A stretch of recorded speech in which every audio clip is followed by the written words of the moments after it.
We don't normally have this many people, so that's why we're staring at you guys. Okay, sure.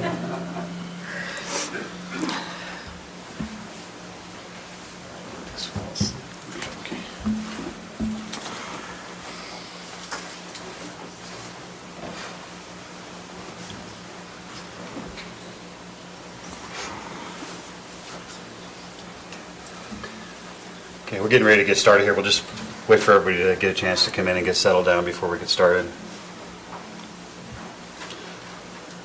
Plenty of chairs up front.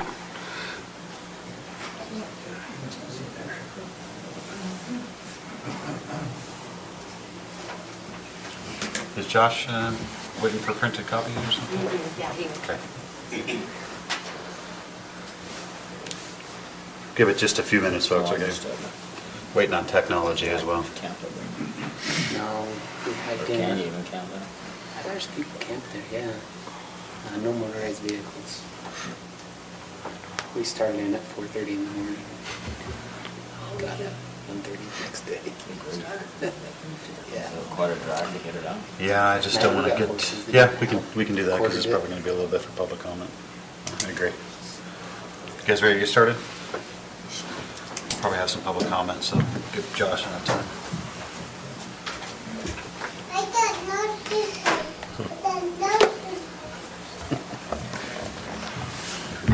All set? Yep, Okay. we're ready to go. All right, good evening, folks. Welcome to our Planning Commission meeting for tonight. We're always excited when people come out because it's just always great for people to participate in the way our government works, and as appointed officials and co-citizens with you, it's our pleasure to come out here and work through these administrative issues together. So if you would please bow your heads and join us in a word of prayer for Member Merrily, and rise and join me in the Pledge of Allegiance, please. Almighty God, we thank you for the grace that you've shown us in allowing us to live in this great time, in this great country, state, and county.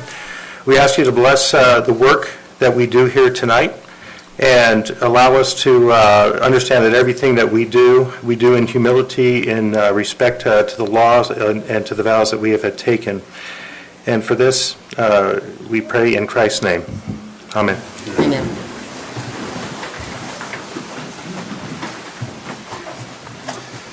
I pledge allegiance to the flag of the United States of America and to the republic for which it stands, one nation, under God, indivisible, with liberty and justice for all.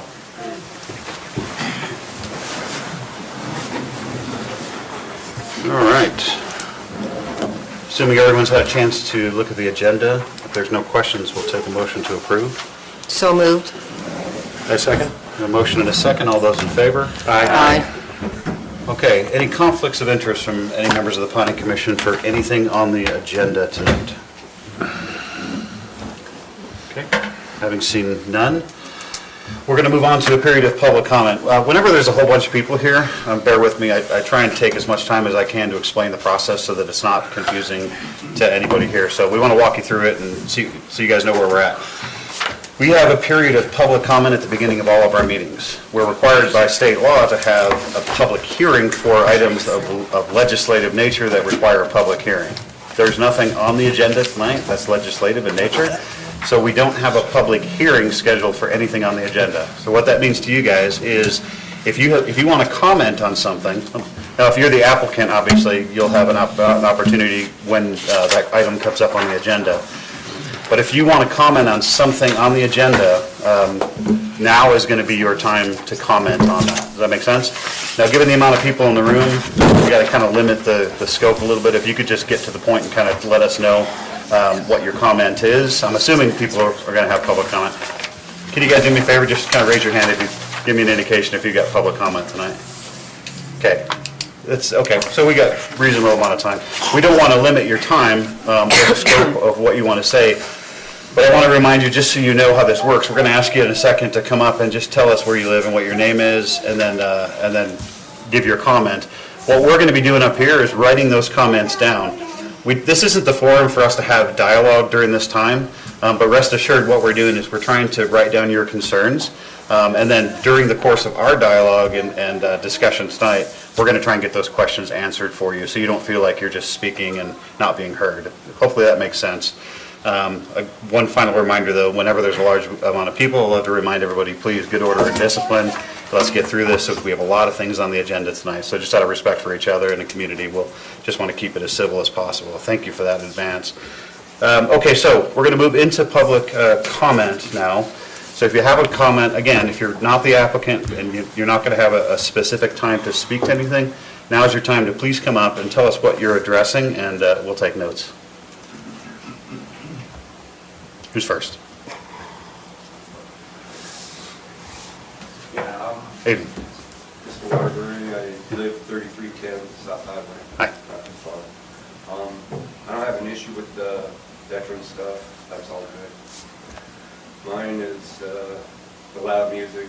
I can hear it when my door's closed, windows shut, boom, boom, yee-haw. Don't even mind the music, don't like the noise. And with all the other venues that he wants to do, there's going to be alcohol. That's drunk driving. It's hard enough with the deer in the road and the kids driving, you know. So that's my concern. I oppose. Okay, thanks, sir. Who's next? Okay. Hi.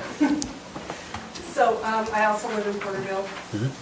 I've gone to these concerts. Your name, ma'am, I'm sorry. I'm sorry, Paulette Watkins. Hi. I've gone to the concerts last summer and this summer. It is a great community activity. We don't have anything up here for kids and families to do. We've taken the little kids, they have a blast, they play on the playground. People sit on the grass, picnics. My parents have gone down to it. There's no alcohol, there's no drinking, there's no partying. They're very quiet, they're organized. When people drive in and out, it's very calm. And they're done long before dark. So I see it as a positive for the community. I think it's a great opportunity for us to recognize and honor those veterans. They take a minute to read a little bit of a bio on them. And, you know, people were able to stand and recognize and honor them for what they did. Most of them are severely handicapped, wheelchairs, missing legs, limbs. Very grateful they are for the community and what we do. And I would hate to see it end. I think it's a great donation to the community and a good opportunity. Thank you, appreciate it.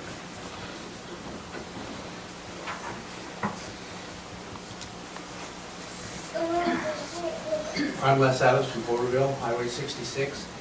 And my concern is, well, it's not a concern, but I have a question. When does a agricultural property become commercial? And if we, if we sell things and if we charge admission and those kinds of things, does it become a commercial property? And I'm also concerned about more traffic in Porterville. I mean, we have so much recreational traffic. It's just like every weekend, it's just so much traffic up and down Highway 66. And those are my concerns, commercial property and again, traffic. Thank you.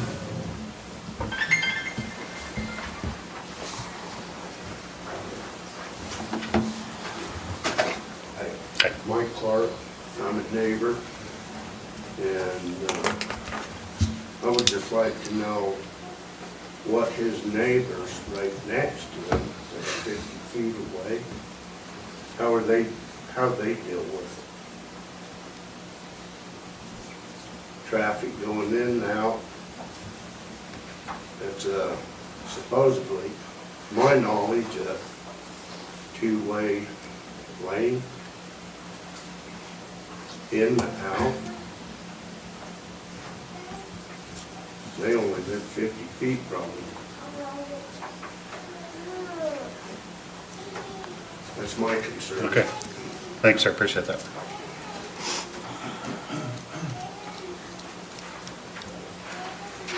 I'm Mike Clemens. I live at 3275 South Highway 66.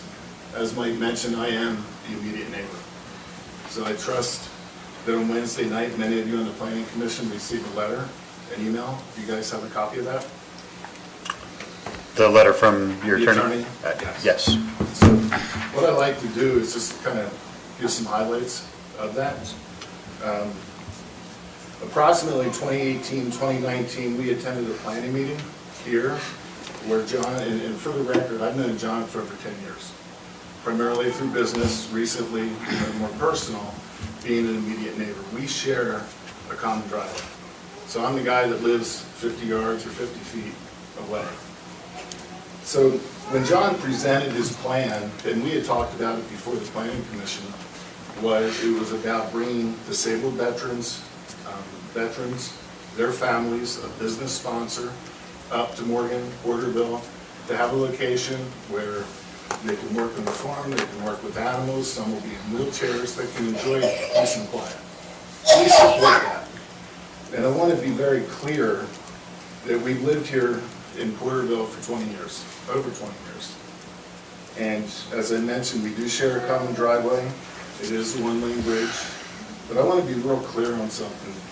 Our family, my family immediately, are not against supporting veterans, police, or their family members. In fact, every year at Christmas, my personal family donates several $100s worth of food to the military families back east. So we do sponsor. I'm a retired fireman over 20 years.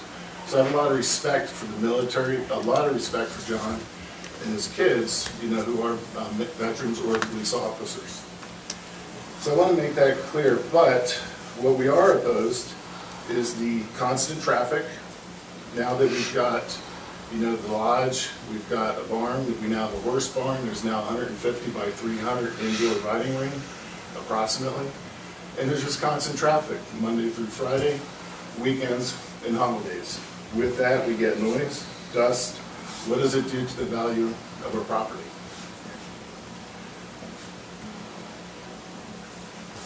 From what we can tell, the original intent was for the veterans to come up and enjoy peace and quiet for about a week's time. And from what I can tell, it's usually in June and July. Well, that's 2 months out of the year, and there's 12 months out of the year. What about all the other activities? We have been exposed to unreasonable traffic, dangerous traffic, unlike what has been mentioned earlier.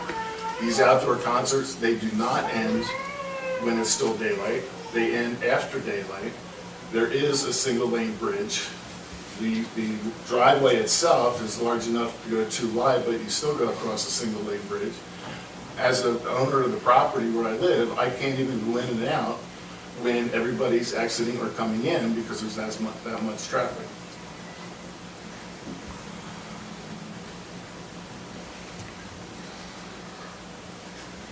Now with the addition of the greenhouses and the indoor riding rink, like I mentioned, there's a lot of traffic. We support, I know one of the things on John's agenda is to be able to sell some of his wares. We think that's perfectly fine. We'd like to know what that arrangement would look like. Is it going to be a roadside stand or how's it going to happen? And to be honest with you, I think it's already taking place now. Wedding, I know another thing, that they're proposing, wedding events and outdoor concerts. I'll give you some examples, and you have it in the literature in front of you. On May 21st and September 17th, there were weddings at the ranch. There have been many more weddings and receptions in previous years. Again, you have attached pictures, that go along with this. A couple weeks ago, John approached me and said, hey, John and myself had a conversation on Saturday morning, and I said, it looks like you're setting up for a wedding. His comment was, no, it's a reception. 30 minutes later, he sent me a text, and you have a document of that Erica, his daughter-in-law, said, no, we are having a wedding. Well, that wedding started at 11 o'clock on Saturday morning, did not depart until 11 o'clock on Sunday morning. And again, this is on a common driveway, 50, 75 yards, from our resident. Last fall, and John knows this because I spoke to him about it, on a Saturday night, there was a wedding, and it turned out to be a drunk wedding, and there was a fight, and a lot of yelling, a lot of screaming. Next morning, we had a bunch of horses from the ranch running on our property. I got a hold of Garrett Larson, who at the time was a ranch manager. He came up along with John, along with the sheriff, and then they took care of it. When I talked to John, his comment was he was not aware of the drunk wedding at the time, which I'm perfectly fine with. but that there would be no more weddings.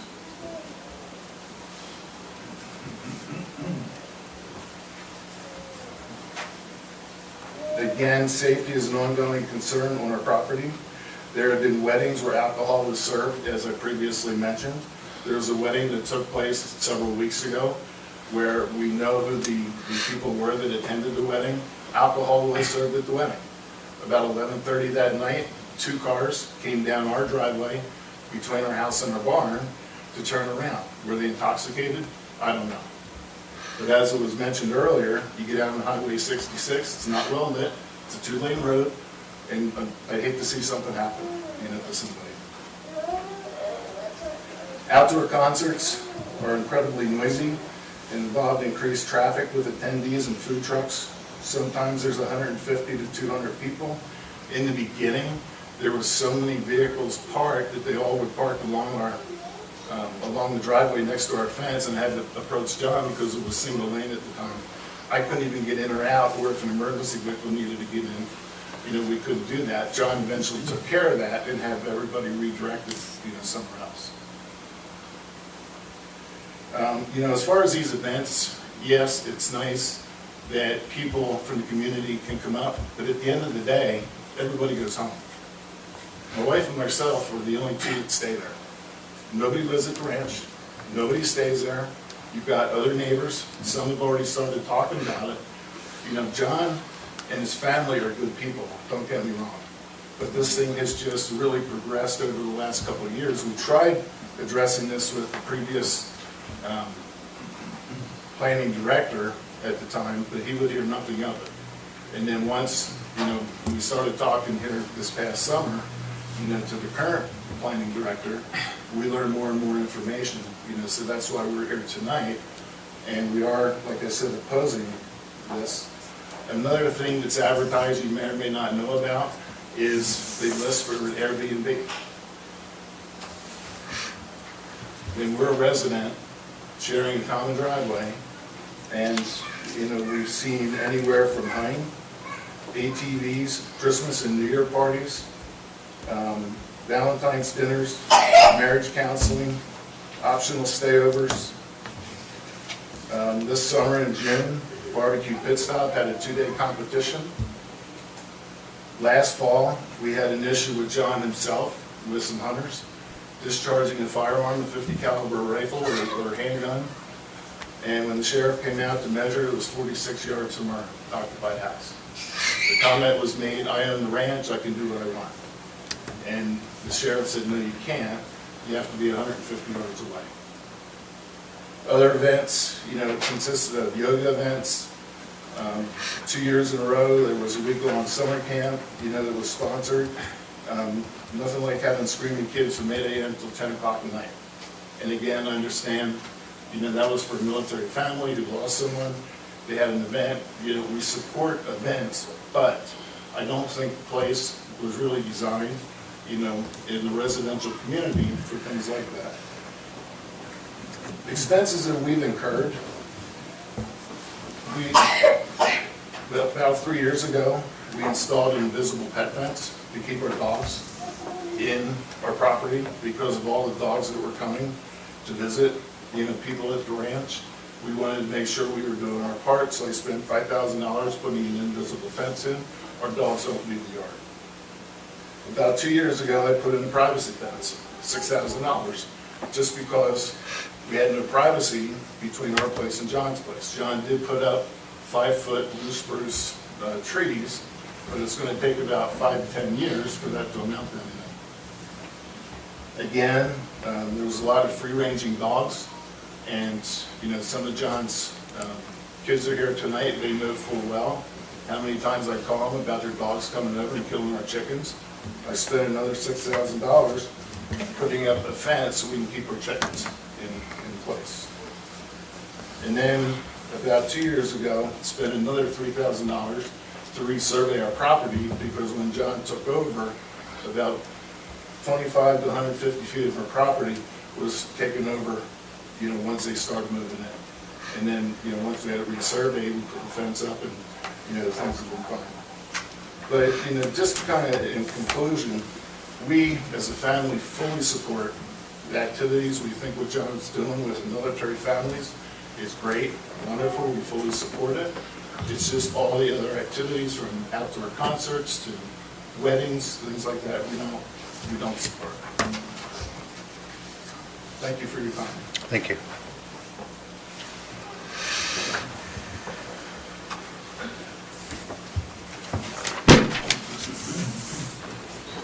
Hi, my name is Mindy Savage. I live actually on Young Street, and we met the Schlichty family in 2020.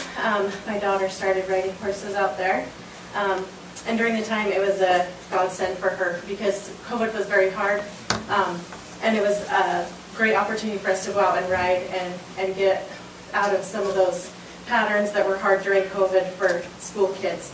And I know they provided that opportunity for lots of kids over the COVID time period. The ranch's purpose of helping military families has been something that we definitely could get behind. Over the past 3 summers, my daughters and I and my sons have helped with the dozens of military families who have come to the ranch. We've assisted with the horse riding, teaching them to rope, teaching them a little bit about livestock and animals, and it's been one of the most rewarding things that I've done in my life. There's a man who came in July who I think was one of the most dramatic transformations that I saw in a week. His name was Ryan. When he first got to the ranch on that Monday, you could tell he was very depressed. He is in a wheelchair, he's a triple amputee, and has been through a lot from Iraq. As we worked with him over that week, I saw his countenance change from a very depressed person to one who absolutely lit up when you talked to him. One of the major times when I saw him light up was after the concerts, as people went up to him and thanked him for his service, for the great sacrifice that he had provided for our country. The concerts ended early. All the ones that I've ever attended over the 3 years, I think we've been done out there by 8 o'clock. The sun has mostly been up the times that I have been there, and I think there's been 3 or 4 at most over the summer. So I just think the purpose of the ranch goes way behind, or it goes out so far as helping these military families. I just think that it's something that we should all be able to get behind as we see the big differences that are made in these families as they come out to the ranch. The ranch also provides jobs for a lot of youth that I've seen tons of different youth over the years working out there, and they've been able to gain that experience that sometimes they don't have in Morgan. There's not as many job opportunities for youth on ranches anymore, and I think it's been a very positive thing to watch youth grow in that capacity. It also has provided great service opportunities for a lot of people. There's been tons of different groups have gone out to the ranch to help in lots of different capacities, and it's been an amazing thing to watch for me. I also think that we also do field trips. They've done field trips out there for kids, so it's been a good learning opportunity for the kids. They get to go out and watch the bees and all of the different agricultural experiences that they can have out there. So I think that you won't find better people than the Schlichties, as has been mentioned by a lot of people. They are outstanding people, and I think that it would be worth it to try to figure out how we could mediate some of these problems to make it successful, to make it the great place that it's been so far for so many military families. Thank you. Thank you.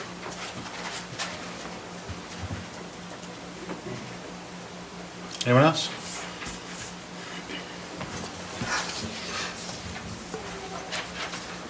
This is Joe Clark with Mike's wife. We live at 3085 South Highway 66. Direct neighbors bordering. The Schlichties came to us when they first purchased the property and told us they had purchased the property and kind of what their thoughts were, their plans were for what they were going to do.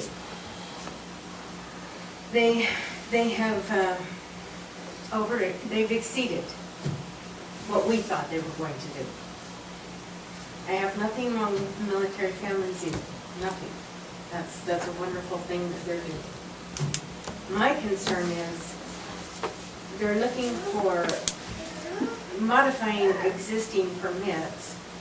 To what extent? This is not an open-ended permit that they can choose to continue doing whatever they want to do, no matter how it affects the neighbors or those surrounding people that, you know, that are close to them. And it stays within a, the reason they built this was for the veterans. So I'd like to see that they keep it within a reasonable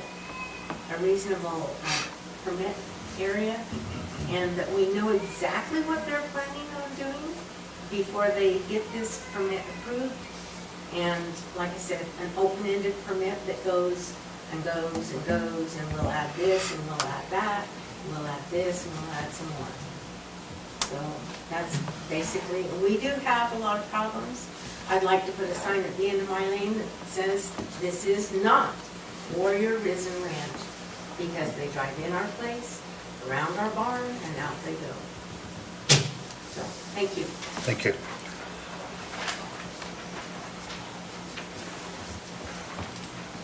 Anyone else?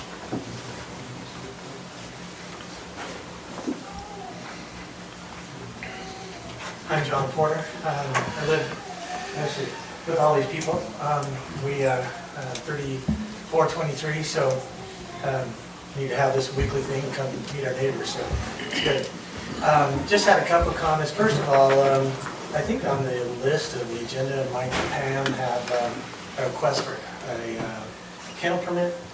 I live right next door to them. They got cute little dogs. I don't know that that would be a problem, but it sure shouldn't be a problem as far as I'm concerned. I share a boundary. I don't live as close as the Clarks or Mike and Pam, but we have a common fence line. Our lots are just really big, and so I'm just a little farther away. What John does, just a couple of comments. I found that he always does exactly what he tells you he's going to do. He's very open. He's going to do what he says he's going to do. And I think that whatever it is that the Planning Commission permits is what he'll live by, because they have, he's always been that way. Second thing, the concerts, and I don't know what the future plans are. John doesn't tell me those kind of things, but generally right now they do 3 or 4 concerts a year. And I go to maybe half of them. And so my experience is that they are done by 9-ish. And I think it's a wonderful thing for the community. I've been really pleased actually to see it grow.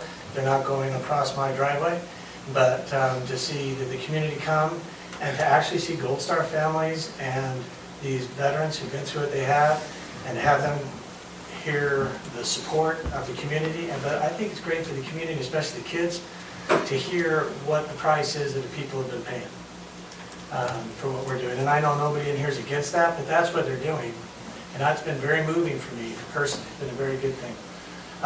When I don't go, we have other things going. Sometimes we're in our yard. I can hear the music, but I have not found it disruptive. We have our own social activities from time to time, and I haven't found it disruptive to what we're doing, certainly by the hour. So everybody has their own experiences, but that's been my experience. And I don't know in terms of all the other things that are going on, like I say, we're next door. I see some of those things. We're over there occasionally.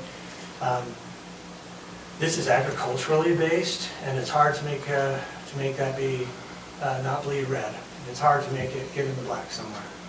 And so if he's finding ways to make it in the black so that this can go on, that's great. Otherwise, it's really hard. I do a lot of humanitarian stuff. It's hard to raise a lot of money, and I think it takes a lot of money to run what they run. So I applaud the entrepreneurship, but I recognize that there's other things they have to be aware of. So in general, I have found them to be very good for the community, open to the community, willing to work with people. You know, as Mike said, found different places to park because that was a problem. I remember the first time going over, Mike's right. They were right down the road, right where he is. And so he moved it, putting up the trees or the fences or whatever. I think all that's great. And I think he'd continue to do that. But in general, I think it's very good for the community. So, Thank you. Anyone else for public comment? I'm Jeff Jones. I live on Highway 66. The Schlechte family and I share property lines. Good family, good neighbors. How much more noble can you get than doing something to help our veterans? I realize the noise might not suit everybody, but I'm gonna wean 300 calves this weekend, and they're gonna bawl all damn night for 3-4 days, okay? Are you gonna run me out for noise too? Anyway, I know Mike and Pam, they were good neighbors. I used to rent that farm up there. Every issue that Mike just said, I heard him qualify it, that John took care of it. And I think that we need to have a little bit of tolerance with our neighbors in rural America. I hate Highway 66. Les said the traffic's bad. Well, it's not all Slichties. It's all going to the dam and everything, and drive a tractor up that road or a herd of cows. Anyway, I hope you can find a way to let them keep doing what they're doing, because it's been an asset to the county, seriously. Thanks.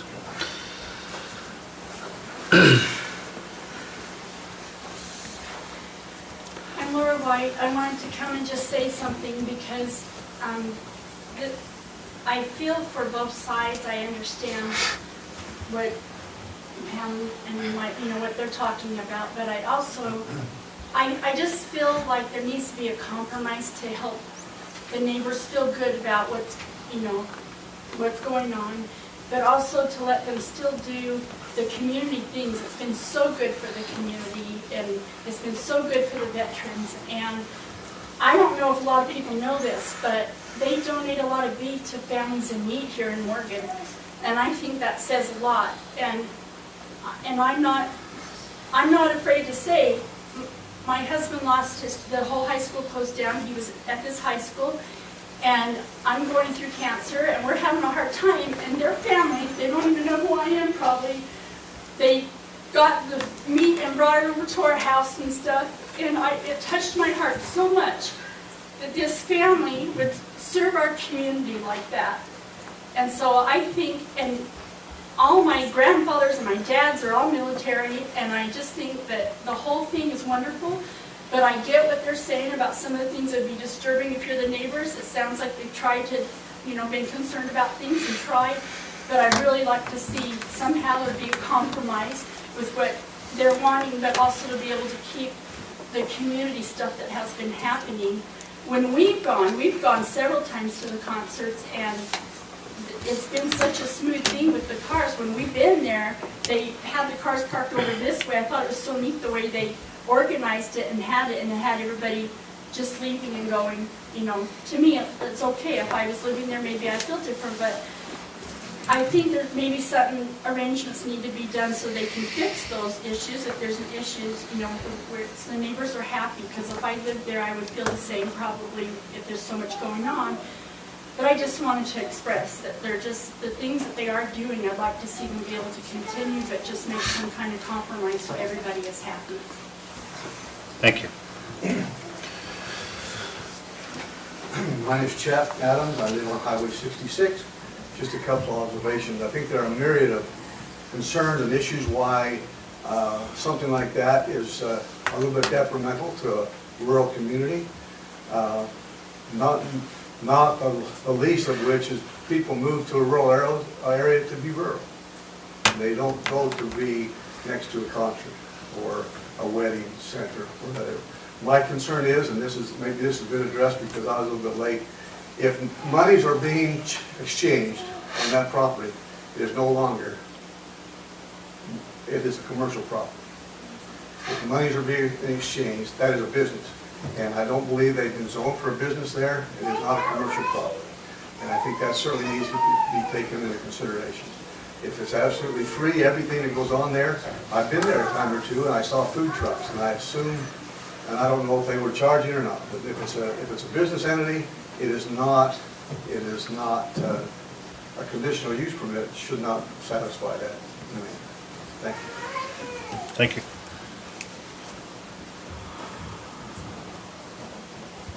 Anyone else for public comment? Okay, for the record, a lot more people spoke than you guys raised your hands, so we got some trust issues to work on, that's all I'm saying. Just teasing. Okay, so we're going to move out of public comment. I said the word hearing, I apologize. Comment, public comment. We're going to move out of public comment, and we're going to move on to item number 6, which is not the property that everybody commented on, so just so you know, there's going to be a little bit of a gap here.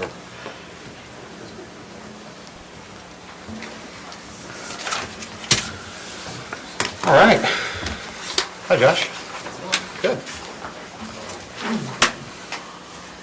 So Lee's Market submitted applications for both a small subdivision preliminary and final plat approval, as well as for site plan review for Lot 1 only.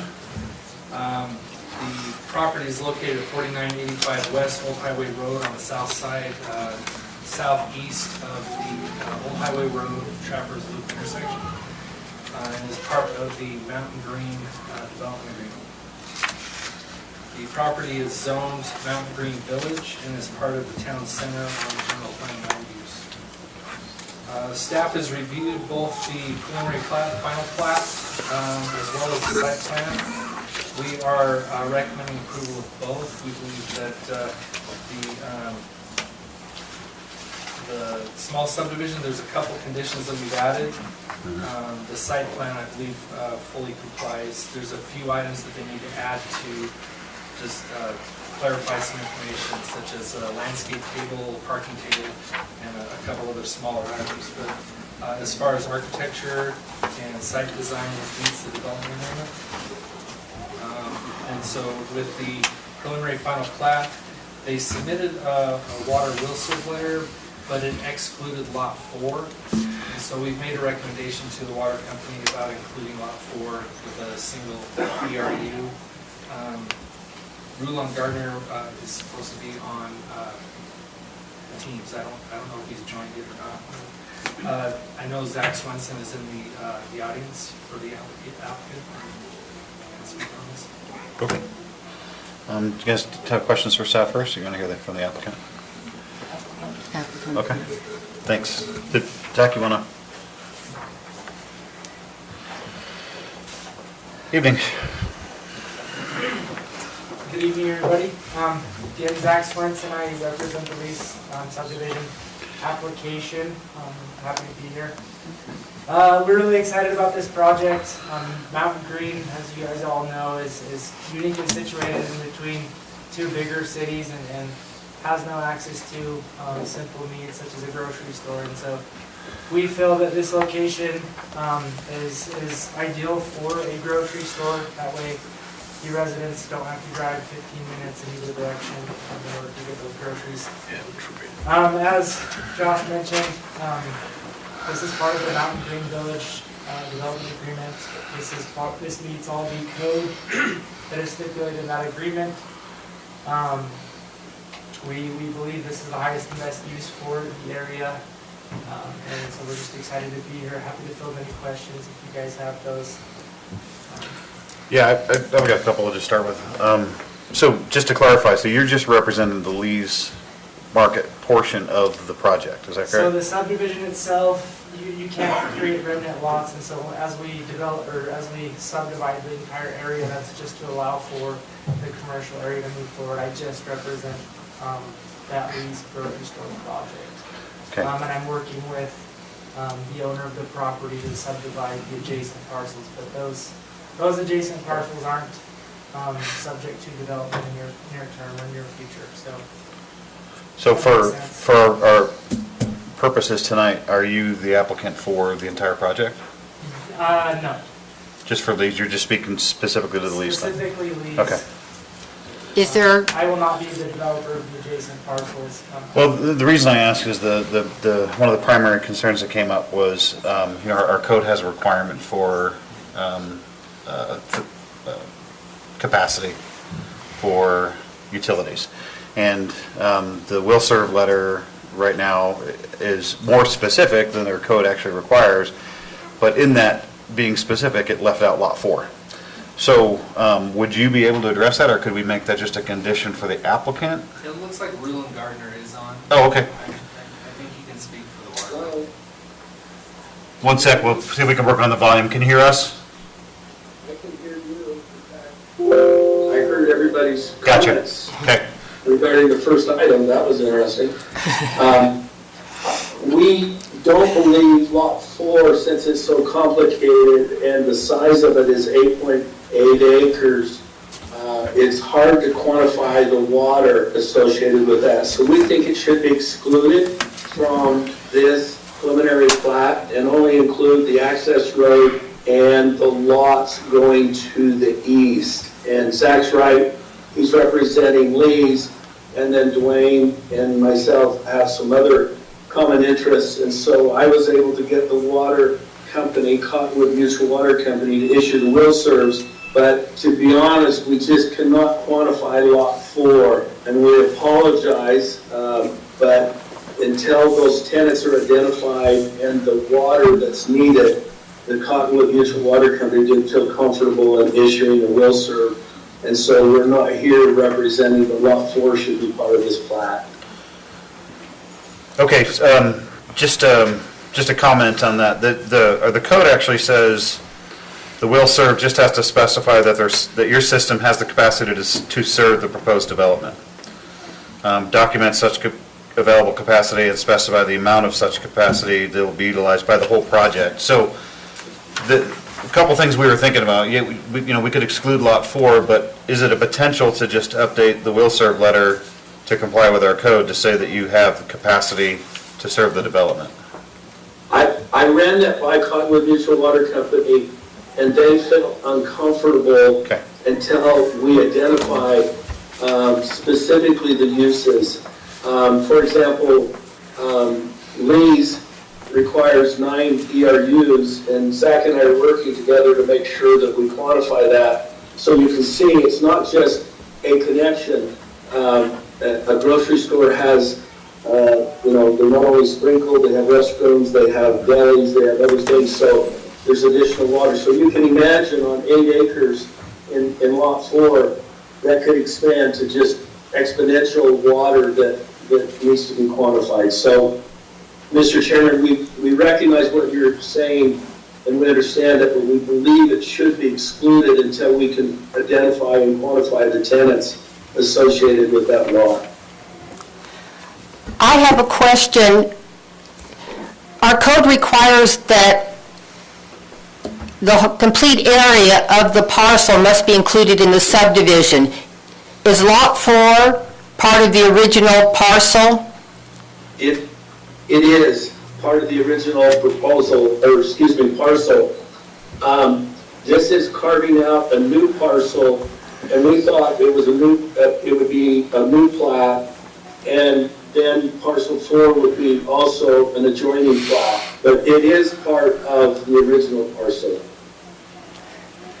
Because, our code doesn't allow remainder parcels, so we need to work around that if we want to exclude Lot 4.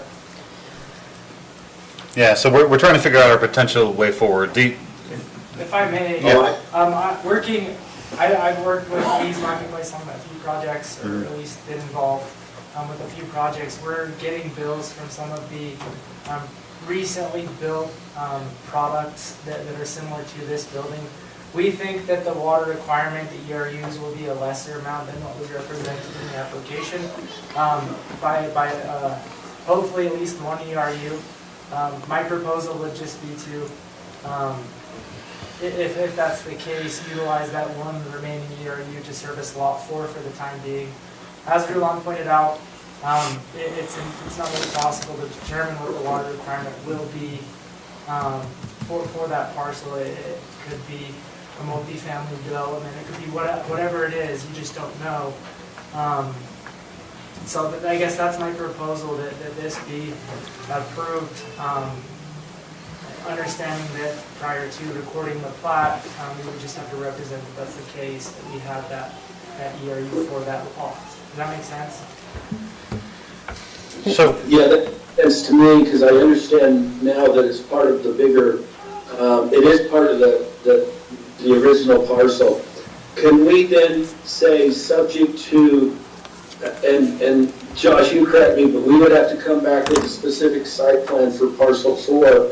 So all we would do is associate some water with parcel 4 for today so that you can complete this plat. And then in the specific site plan in Lot 4, we would come back for site plan approval. Is that the process? That's what I recommended to Mike Johansson, to assign one ERU to that property conditionally. And when it comes forward to be developed and goes through site plan review, they'd have to submit an updated will serve letter for that lot. Okay. Thank you. So for clarification, do you have the capacity to serve one ERU for Lot 4? Yes, Okay. we do. Just for the record. Thank you. Thank you. So the next question on that, we're still talking about utilities. What about sewer? I didn't see anything about commitment for sewer. We're working with Jeremy Swenson currently as we speak. He's reviewing the plans, so we're just waiting to hear back. Do you have a will serve for the I don't have the sewer? actual will serve letter. There's a time period where his engineer has to review the civil plans, and so we But don't. has Mountain Green Sewer committed to serve you for the development? Like because they have the ERUs as well. Yeah, subject to review of the application, yes.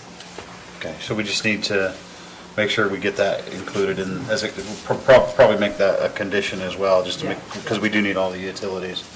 So we need the will serve letter from Mountain Green Sewer. And sewer is obviously not as controversial as water. It's a lot easier to provide, and Yeah. so we don't see that being a problem. Yeah, no, that's a good point, and words matter. You know, controversial for us, honestly, is we're this, everything on the agenda tonight is administrative. It's all the most boring stuff we've ever, you wouldn't imagine why in the world we would do this for free, but our code says this, the applicant says this, all we're trying to do is make sure that we're complied with the code that we, yeah.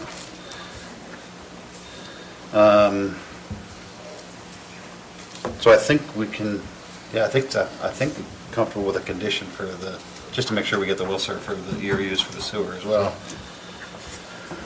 And there's no other utilities, right, that are missing? Okay, that's all the questions I had. You guys got questions? Well, I just have a thought, and my thought is Yeah. if they said no on number 4, what difference is it gonna make if they say, well, assign 1?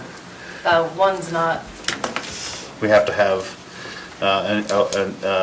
will serve that says that they have the capacity to serve the project, and 4 is I know, the but same. are they gonna sign off? Is the water company gonna sign off on saying, we'll attach 1 to that? When they get to the lot? site plan for 4. We're only doing the site plan for 1, but we're doing preliminary and final for the No. whole project. Are you asking about the one ERU? Yeah. Yeah. The actual development of Lot 4 could be 2 years from now, 3 years from now. At that time, you would have the opportunity to present that site plan and say, here's what we think water is going to be, 20 ERUs or 15 ERUs, and then that would be voted upon and approved at that time. I know, Mr. I'm just saying. Mr. Gardner agreed that they would be willing to sign one ERU. That the water company would? Yes. That's what he said. That's what he said. For the requirement, because there's 2 things in front of us. One is the preliminary and final, and there's a requirement for that. And then there's the site plan piece. So the site plan piece is going to get more scrutinized when they bring the site plan for Lot 4. So we have the site plan for 1, but we have preliminary and final before us for the whole project. So the requirements, there's a gap in the requirement for the preliminary and final application piece. That's why we're asking for the, hey, make sure there's some capacity for 4, and then it'll be more it'd be scrutinized more when we get to the site plan for 4, if that ever comes before us. I get that, but does Mr. Gardner work for the water company? Yes, he's representing. Well, he doesn't work for him, he's representing, right? He's representing them. So he can say that they'll. Is that accurate? No, just a second, this is Roland. I have a reimbursement agreement with Cottonwood Mutual Water Company, and I have the excess capacity. I see. I'm not the water company, but typically to get a will serve, I give up my excess capacity, and then the water company issues a will serve. Very good clarification. I can't bind the water company, but I have excess capacity for Lot 4, and I will go back to the water company and get a will serve because of my excess capacity. Okay. Thank you for clarifying that. Yeah, thanks for that. So we can still make it a condition that, hey, look, you can't go forward And it's without. likely that they'll say yeah. Yeah, and if they don't, then it doesn't, right? Then the condition doesn't get met. Okay. Anything else? Shane? Debbie? So there's no other conditions besides what's listed? The water and sewer. Water and sewer. Yeah, but that's listed in the packet. Condition is submit of sewer and a water will service. Yeah, I would We're not just adding any clarify the condition. For the water for the one. water. Yeah, you just need to clarify the one for, well, for. At the time I wrote the staff reports, we hadn't received either. That's why they're in there. Okay. Mr. Chair, do you want to do the site plan first? Yeah, please, let's do the site plan motion first. Thank you guys for the opportunity. Thanks, I appreciate it. Mr. Chair, I move to recommend approval to the County Commission the Lee's Marketplace Site Plan Application Number 22.058, allowing for a proposed commercial development located at 4985 West Old Highway Road in unincorporated Morgan County to be recorded based on the findings and with the conditions listed in the staff report dated November 10th, 2022.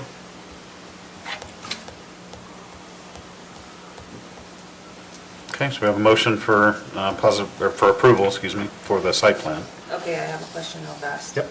In the staff report for the site plan, sewer and water is not included. Is that just for the final and prelim? Yeah. Okay. Second. Okay, we have a motion and a second for the site plan. All those in favor? Aye. Aye. Any opposed? Motion passes. Okay, so part 2. Mr. Chair, I move we approve the Lee's Marketplace Small Subdivision Preliminary and Final Plat, application number 22.059, allowing for a two-lot, it's not 2 lots. 6 lots. 6 lots. Yeah. 6-lot subdivision of land located at 4985 West Old Highway Road, based on the findings and with the conditions listed in the staff report dated November 10th, 2022, and with the following additional condition, that 1 ERU for Lot 4 be added to the water will serve letter prior to recordation. Second.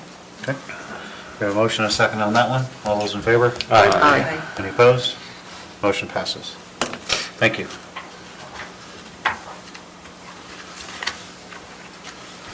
All right.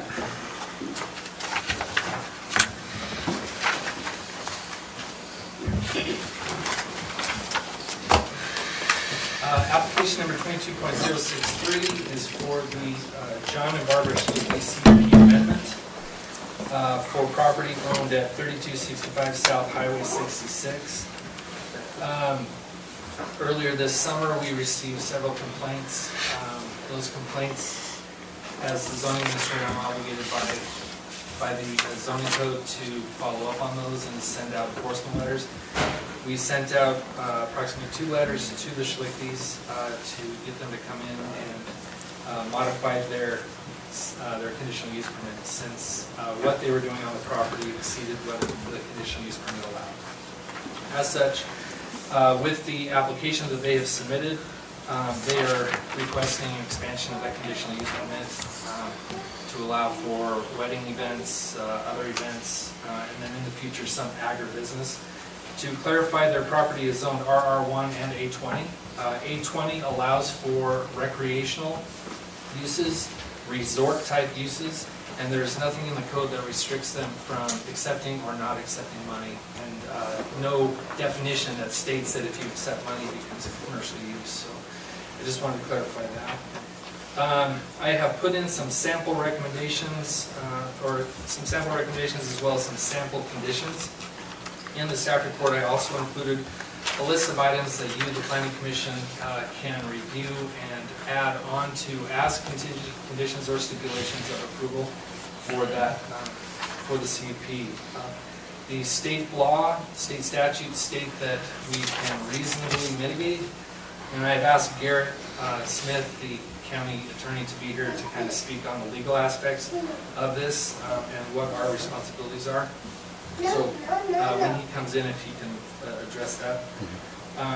If you have any other questions, I can try to answer them, but I would also request that you turn it over to the applicant. Sure.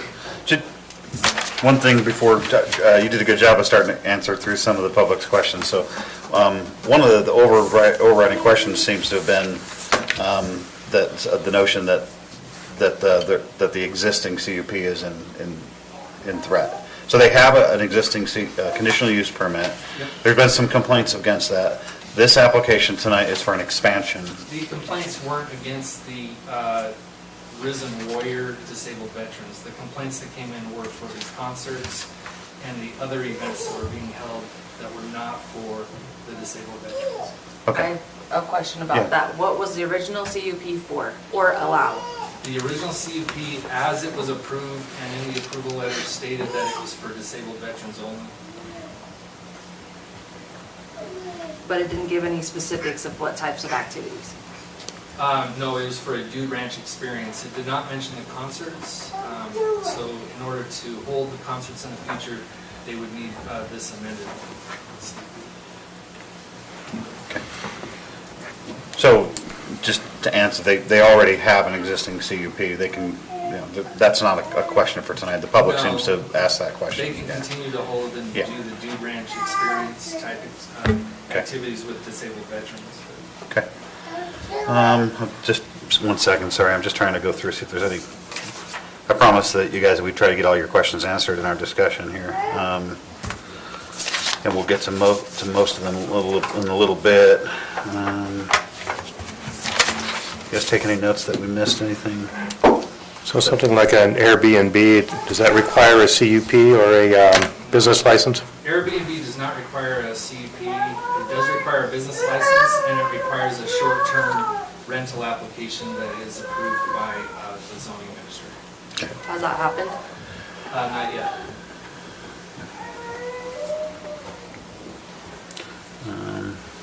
You said a business license and what? Short-term rental application. We have a specific part of our code for that, right? Mm-hmm. And the forms are online. Okay. As far as traffic goes, what do we have, like, what can we do within our power to mitigate the traffic? Is this a UDOT situation? Is this? We've got, so he put the table in the packet for tonight, so I think maybe what we can do when we have our discussion after we hear from the applicant, maybe we can just pull that table up and we can kind of look at the mitigation table, what are our potential mitigation strategies? Conditional use permits? Yeah, for the conditional use permit. Or I think that, yeah. that's what you're CUP asking. standards. CUP standards, thank you. That's the term I was looking for. Yeah, well, we need to see all the potential standards that are there. Anybody else, any questions? I'm trying to get most of the public's questions answered now before our discussion. Okay. I don't have any.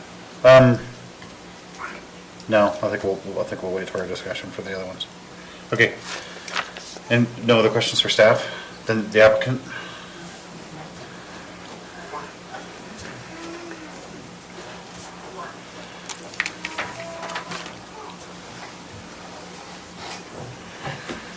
Hi. Hi. How'd you like to proceed? It's up to you. This is your time, it's your application, so one potential option for you is, you've heard comments from the public, so if you want to address those concerns to us, please, so that you're not having a conversation with them, that might be a good time. A few things. One, that lane that comes into the property is my lane, private road. That lane was a unimproved road before we got there. The bridge is twice as wide now as it was when we first bought the property. It was an unsafe bridge. In fact, my neighbor's son drove off the bridge with his car. We doubled the width of the bridge. We doubled the width of the road. We put aggregate around the whole length of the road. We watered down the road itself to keep the dust down. A year ago, with Lance Evans, we had similar discussions. regarding concerts, access, and everything else was mentioned tonight. I have an email from August 5th, 2021, which essentially says, from Lance, and I can send you all copies, I believe I can process a minor amendment to the CUP as a zoning administration without beginning a new CUP process. We were under the impression that we had full rights to offer concerts to the veterans, based upon Lance's email. Josh's comments are correct. He was never memorialized. And so that is a problem. So they have that information if you'd like to take a look at it. I would if you, do you have a separate copy? Sure. Just so I completely understand what you're saying. Oh, yeah, thanks.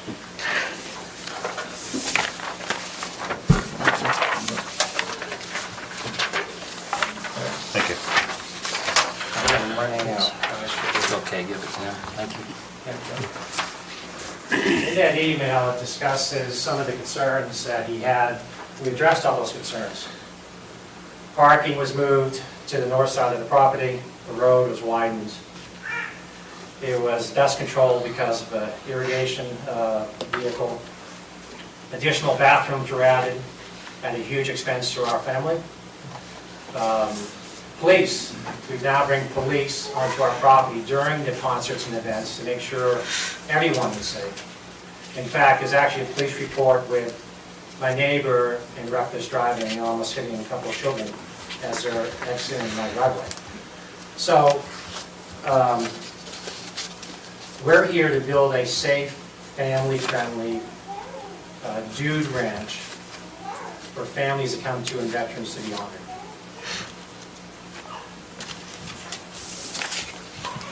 In fact, if you look at the police reports, which I also have copies here, one of the underlying themes here is noise. I'm not sure what the noise ordinance is in the state of Utah or Morgan County. But we had 6 calls during our concerts. The calls start at 8:49, 8:17, 8:08, 8:07. Our concerts runs from 7 o'clock to 9 o'clock, and then sharply at 9. We're very strict on our noise concerns for our neighbors. We do recognize that that valley is built. You could have a comment a mile down the road, and you're going to hear it a mile up the road. That's the nature of that canyon. What, was there any, the original CUP, were there any operating business hours on that CUP? I don't remember the details of it. Operating business hours on the original CUP? We, not specifically, but we outline the concert times. In the original CUP? No. Oh. No. But from Lance's, when we did it with the amendment with Lance, part of that email talks about number of concerts, hours, access, and I have all those emails I can send you, but that was one of the issues they talked about. The initial CUP did not have the exact hours. Okay.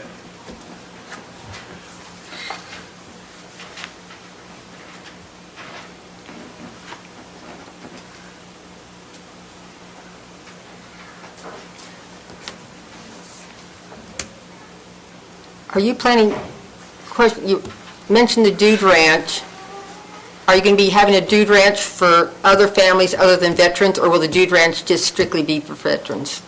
And that's the sticky issue. So a veteran comes to our ranch, and generally it's veterans and their families come to the ranch.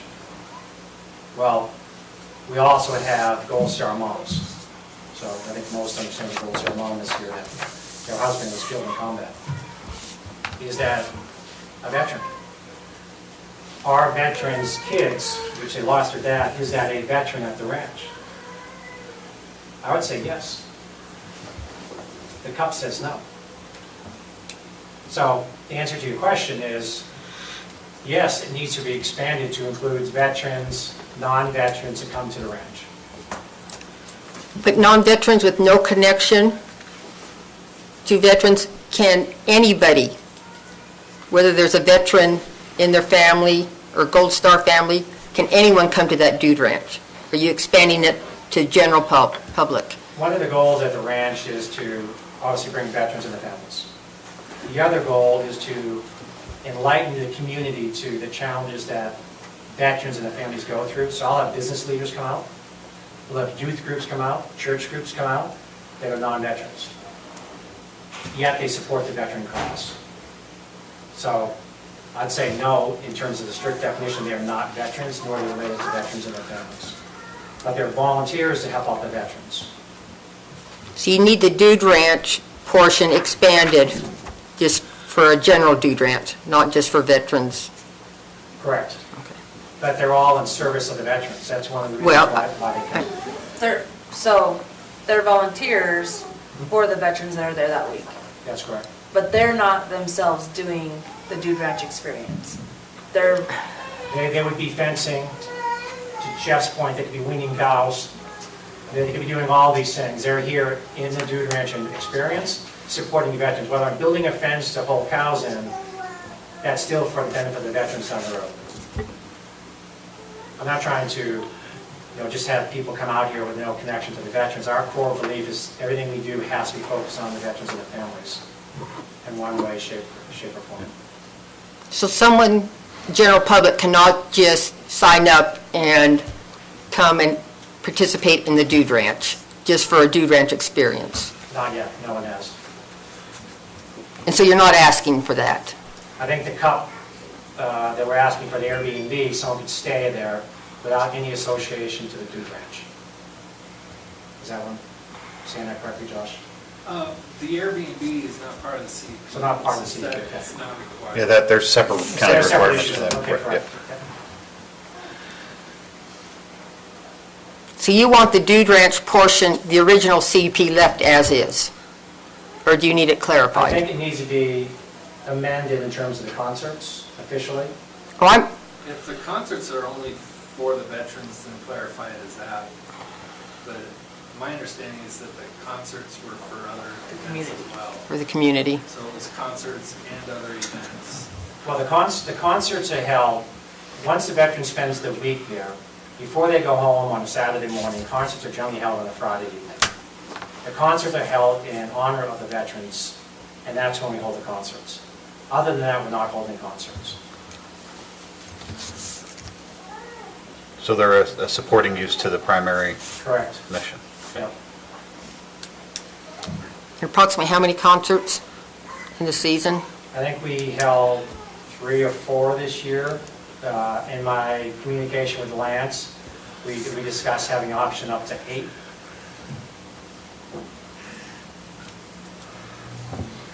So we have, this year coming up, we'll have 4 weeks, I believe, of veterans. We have now 2 weeks for Blue Line Week for police officers. So you can see I'm at 6 concerts right now. But the community comes and pays to go to the concert. No, no charge. Free concerts for the Free community. concerts. Okay, just to keep my mind and keep everything on track, existing CUP, the application is for an expansion of that original CUP. Yeah, well, like I said, which had the timeline here, which originally thought it was all approved and done in terms of the concerts. We're just, The expansion. There's Good. nothing in our code that allows for a minor amendment that I Right. can find. okay, This is a conditional use permit that requires planning commission to either approve it or forward it due to controversy to the county commission for final decision. The zoning administrator, which Lance was and who I am now, does not have the authority to modify a conditional use permit that requires planning commission or county commission to make the final decision. So while the emails suggest that, our code doesn't allow it. So in order for him to hold the concerts, he needs to amend the existing conditional use permit to allow for that. And he also needs to amend the existing conditional use permit to allow for the weddings, other events, as well as for the agribusiness, which he has talked about. right. So, Excuse me, so just to clarify, words matter, right? So you want to expand the scope of the CUP, partly because there's been some scope creep, it sounds like. Yes. Okay.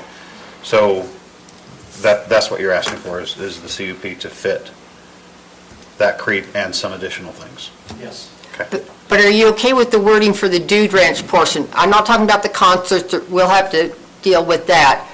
But the existing CUP, how it addresses the Dude Ranch, and you're okay with the wording of that? Or does that need to be changed? I'd have to go back and read the actual description of what a Dude Ranch is. To me, when I was with Lance a year ago, a Dude Ranch to me included Western music, cultural type music. He thought the scene, it was left silent, it didn't include it. So I think it may require, Clarification in the application, okay. I think that's what we're getting at is, let's make sure that we know exactly what you're asking for so that I'll look up it's very clear. definition of Dude Ranch. Okay. I think if the Dude Ranch said entertainment, I'd be comfortable with it. I'm not sure it does. Okay. No, again, I guess I'm not being clear.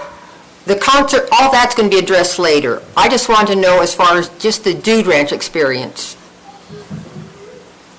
does your original language encompass everything that you want to do just for the Dude Ranch? Not concert, not weddings. No. But you're okay with the original Dude Ranch CUP for veterans?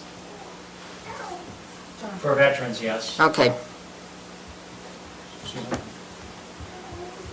Well, he just said that he wanted it to include entertainment. Well, we'll have to add that in You're saying later. it's separate, yeah. Yeah. We're going to deal separately with I know, but issues. is entertainment part of the Dude Ranch experience for this week-long experience? Is for it already veterans? part of it? Right. I'm looking up Dude Ranch and see if we Okay. have it. We can do that. We got a lot of stuff to get through, so we'll keep it, Haley, to your making point, notes it was as we go silent. on. That was the issue we were trying to go to last year.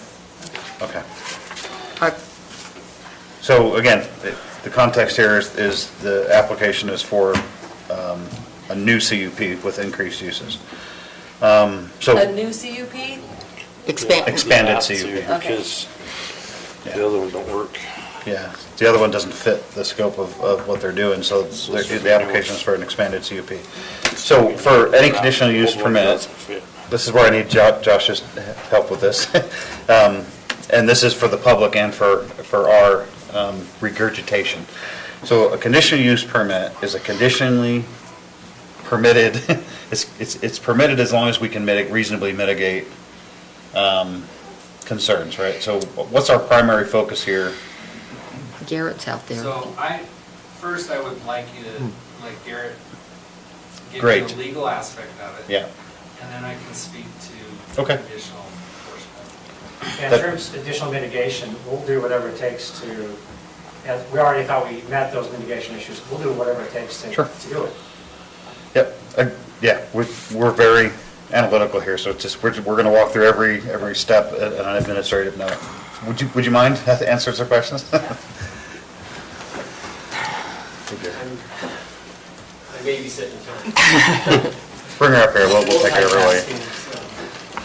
I'll stand here.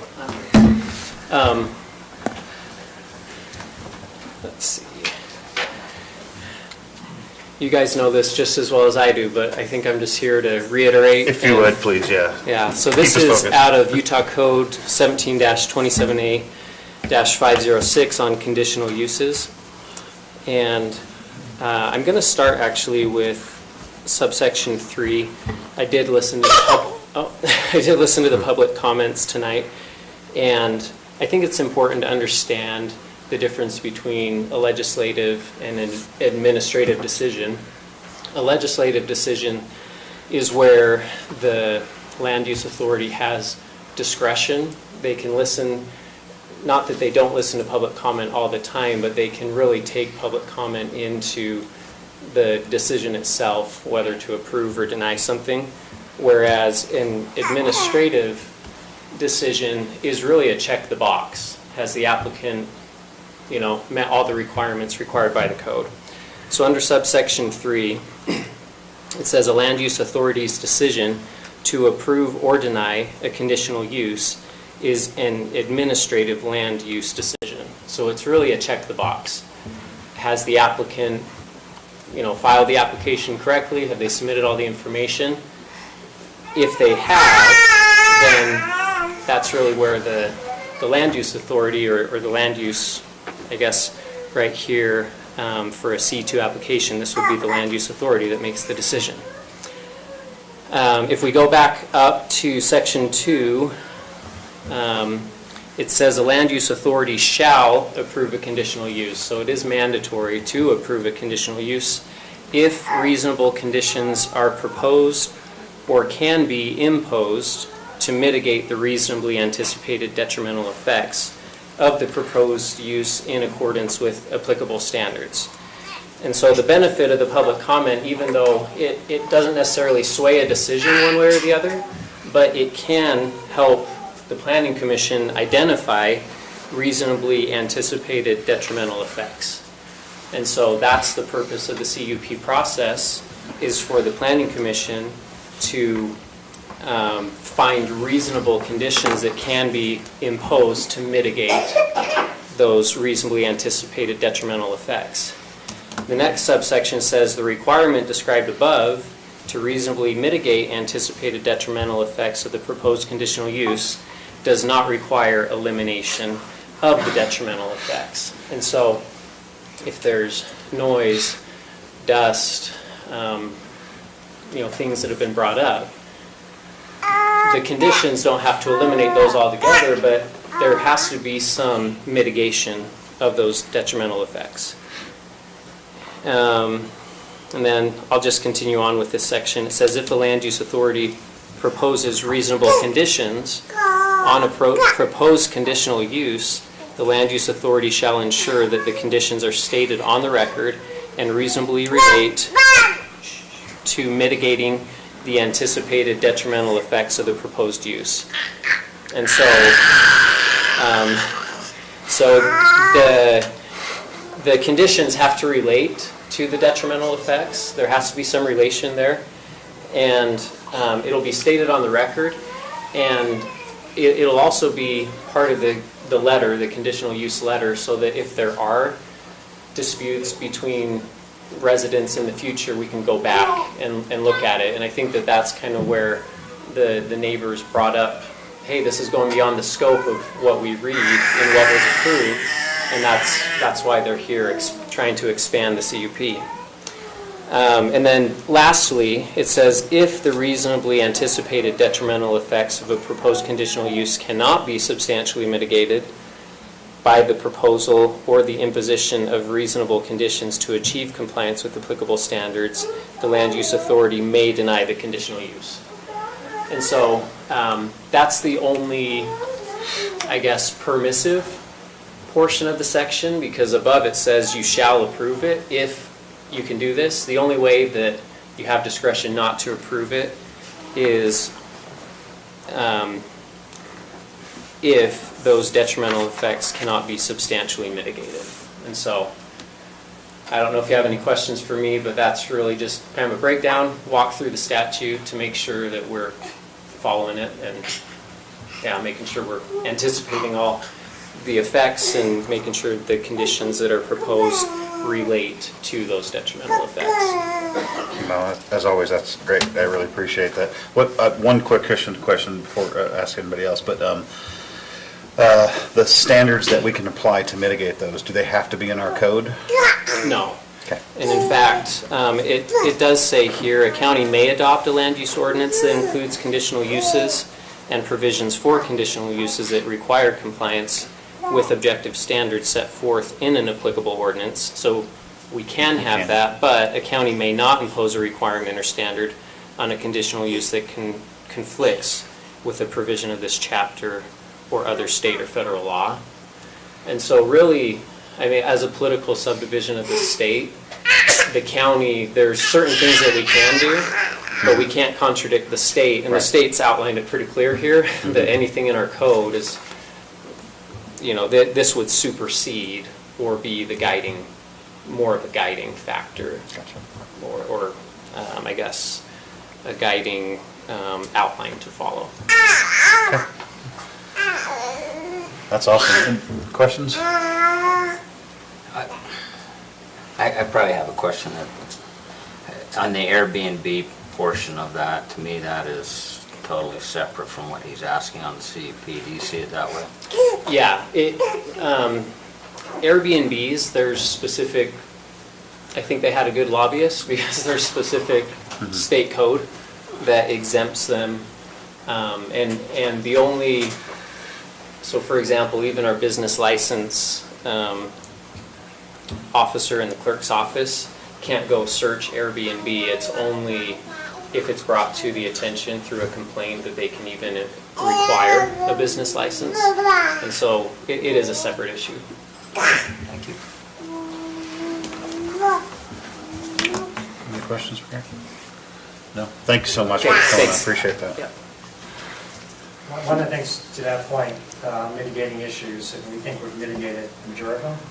We have on our own accord brought the police department out and enjoyed their presence, and obviously we pay them when they're out there. We would, whether you want to memorialize that and put that in writing and require that for concerts, you know, that wasn't addressed with Lance, but we do like having them out there and being on property during those type of events. Okay.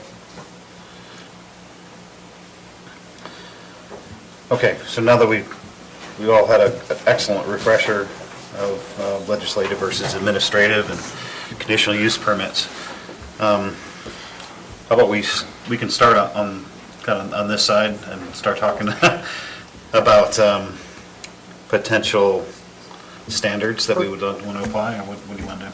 Or do you want to go over each of the uses they want? I mean, there's multiple, we want to make sure we Yeah, understand them all. sure, we can do that. If you guys want, do you want to review the details of the conditional uses that they're asking for? Okay.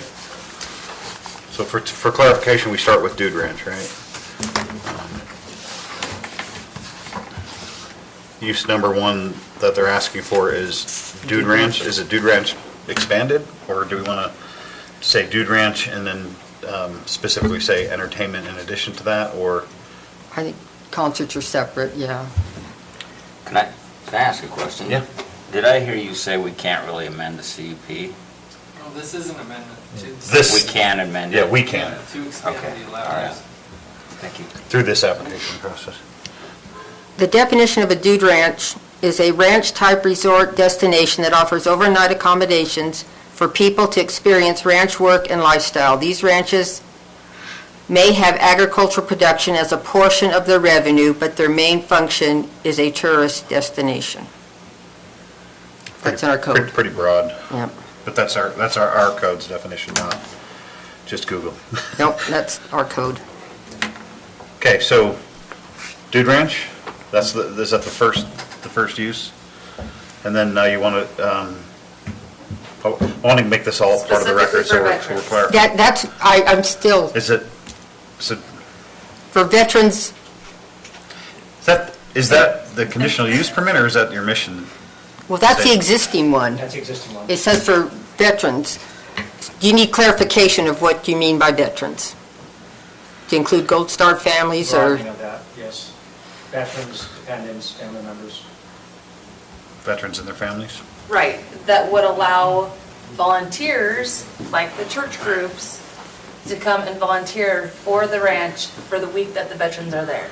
That's how I understand it. So it's not a dude ranch for, like, the Girl Scouts are not coming to have the dude ranch experience, they're coming to volunteer to help with the veterans. The dude ranch experience is mending fences. That's the whole point of a dude ranch. So they are, but they're doing it for the benefit of the ranch. That's a dude ranch experience. You can't, actually you can't, sorry. I'm sorry. We're just trying to get the right wording, make sure we capture everything.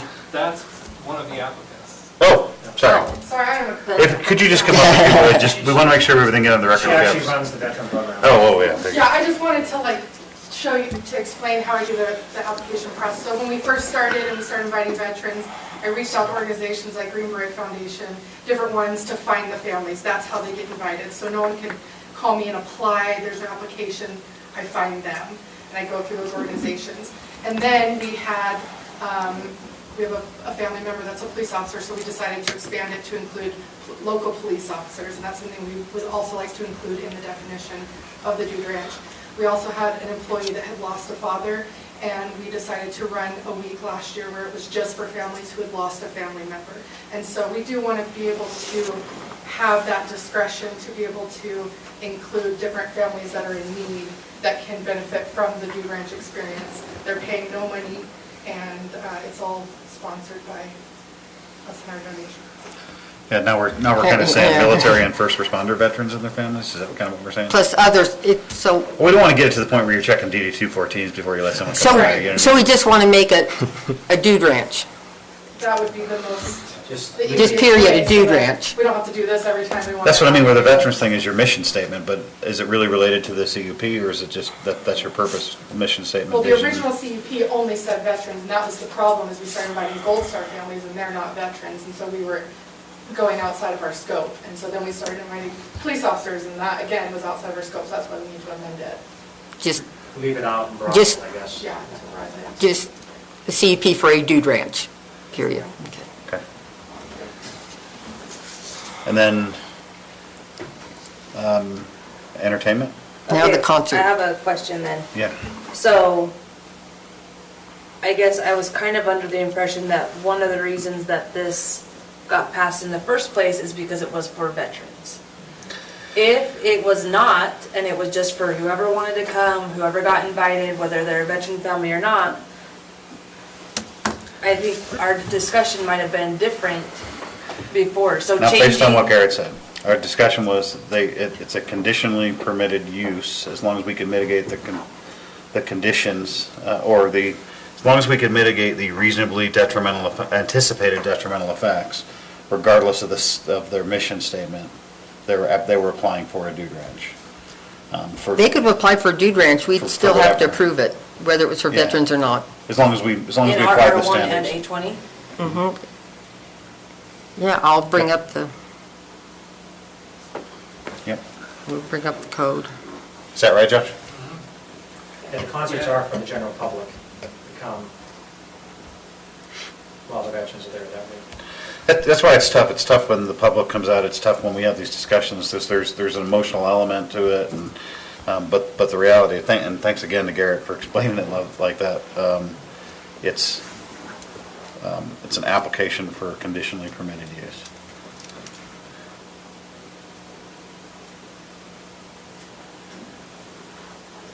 So I don't think that matters. Okay.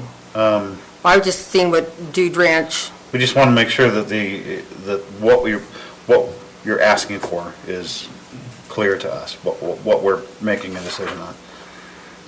Number 2 is entertainment, correct? Doesn't matter Yeah. what order, but right, 3, weddings. is that covered under entertainment? I thought that was sort of on the Airbnb thing. Mm, No. No. That would be an event. Yeah, that's some, I don't, Yeah, the Airbnb, it's a short-term rental, but. okay, so that's different. Yeah. Okay. so entertainment would be, in the sub-paragraph would be sub-bullet events. Event. You'd have concerts and weddings. Such as concerts and weddings. We do, as you can imagine, have a lot of military weddings there, the Air Force Base and others. I hate to say this, so it's weddings for veterans. Or anybody. So far, they've been just veterans. Well, except there were a couple weddings that were not veterans, so I can't say they're either. But veteran folks come out and volunteer, they tend to say, I like it here, I want to have a wedding here, is what generally happens. There were some other weddings that were not affiliated with Hill Air Force Base or other veteran communities. Okay, so I think that the veterans section is part of their mission statement. Mhm. I do not think that it's part of the CUP. I agree. I agree. I agree. Josh? Absolutely. Just to clarify, because it does cross into that, where you could imply there's Because some now kind it of doesn't an matter if they're emotional. veterans or not. No, yeah, just what are they asking for? They're just people. Any people. Well, they're more than people, but. I'm just saying, I'm sorry. Too many veterans on the I side meant of the general public. I meant the general public.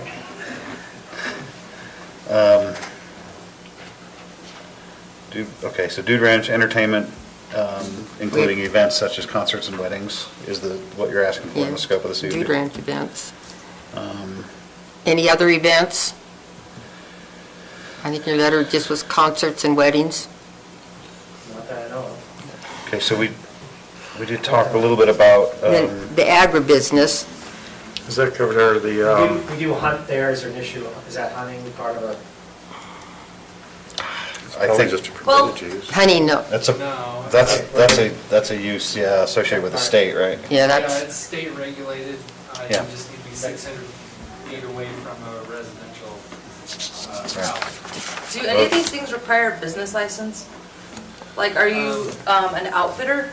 Like, No, we have a outfitter that comes in and hunts from that location, RK Outfitters. so you're not the outfitter? No, no. You're providing the space for the outfitter? Yes, we are.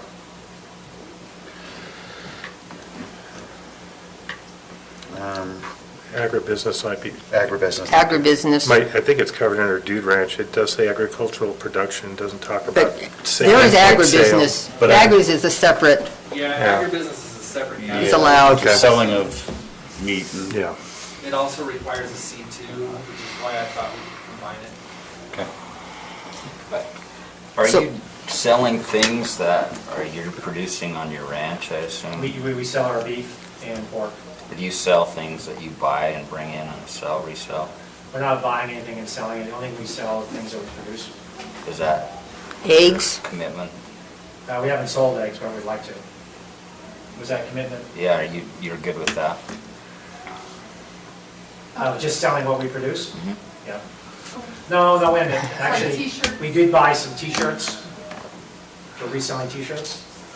Not sure. That's not agribusiness. Yeah, I mean, that's, our logo, our brand is on those shirts, and people want to buy, that's what, things that we would not produce. That would be more of a concessions. I don't know how to, Well, I would say that if the shirt, I don't think that's regulated at all. Somebody could have a home occupation, and as long as they meet the requirements in our code, we would never know. But they could sell shirts, they could send them online, they could do whatever. But only a portion of the property can be used for that home occupation. So if they want to sell shirts as a home occupation and they meet the intent of our code, then that should not be part of but this. they don't live there. Well, we won't be in about a year. Well, Is it worth putting fundraising concessions or something like that? You're saying I don't know how, yeah. Not related? Well, I mean, part of the code allows for, and this is what I was trying to point out. So there's three things that this conditional use permit falls under the listed uses. You have agribusiness up top, which is a C2 in an A20 zone. You have the... C2 means we approve it. Right, you have the Cashiers one. Dude Ranch that was up here, also C2, but then you have this private park, recreational ground, private recreational camp or resort, including accessory and supporting dwellings, dwelling complexes, and commercial services, uses which are owned or managed by the recreational facility. So with everything that they're proposing to do, I think it's gone beyond the scope of a Dude Ranch, and it's more like a private recreational ground resort type thing, which would allow for the commercial service uses. The real question here is not is the use allowed. It is allowed because it's conditionally permitted, but the conditions that you want to put on to reasonably mitigate Right. the potential impacts. Anticipated detrimental effects.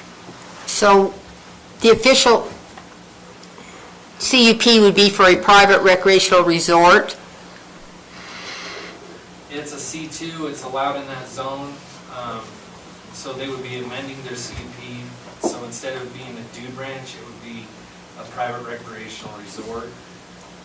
Would that cover the entertainment, the events? Yeah, it would cover the entertainment, the events, the commercial services.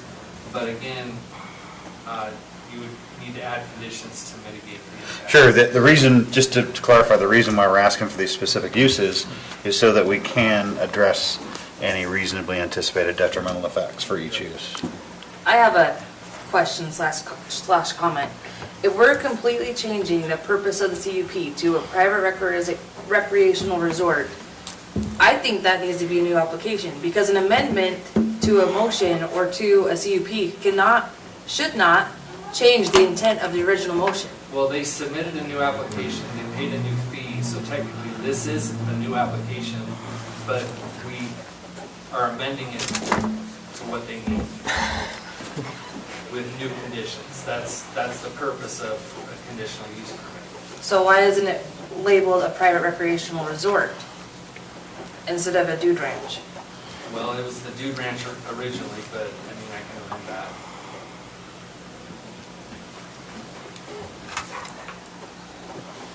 And with a CUP for the recreational resort, it'd probably be good to name what activities are going to be going on there, so we can mention the Dude Ranch concert, identify them, Yeah, okay. it needs to be clearly identified what they are allowed to do so that staff can make sure that they are operating within the scope. Okay, so just to catch us all up, the heading would be private recreational resort. Uses would be Dude Ranch, entertainment, events such as concerts and weddings, agribusiness, Selling agricultural, fundraising, concessions. It's part of the commercial service uses. be concessions. So we wouldn't have to put that as So an addition. would we not have to put it in there? Okay. I'm still going to write it down because I want to look. Okay. Yeah, we won't in our final, but I'm looking for these anticipated detrimental effects. That's why I'm trying to get into the details here. To sell farm products as the agribusiness.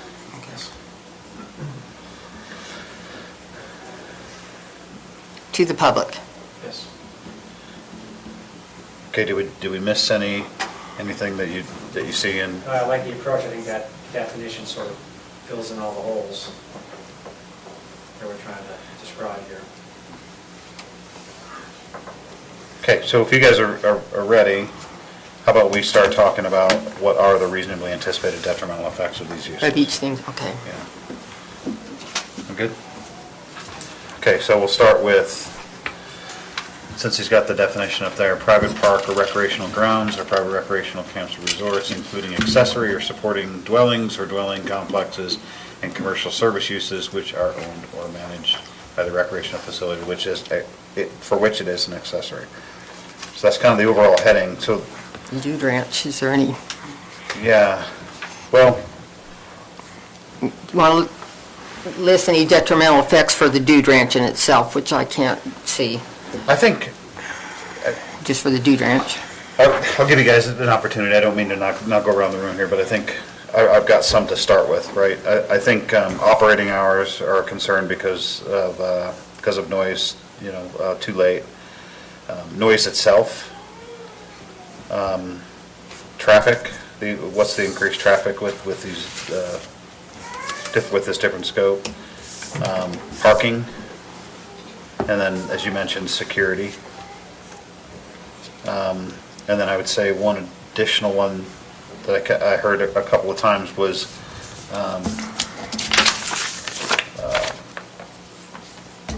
neighbors' driveways, things like that, just encroaching on neighbors. We could probably mitigate some of that.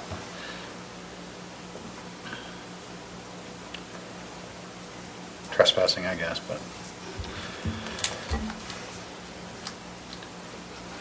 What did I miss on that? Just wanted to get us started with the conversation. Dust. Dust?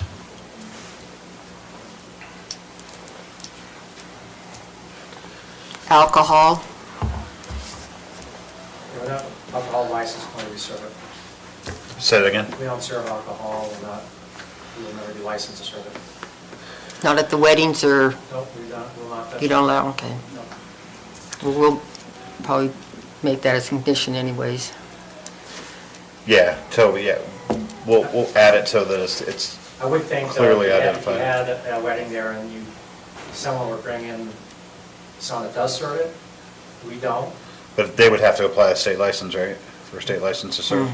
I don't know how that works. I don't either.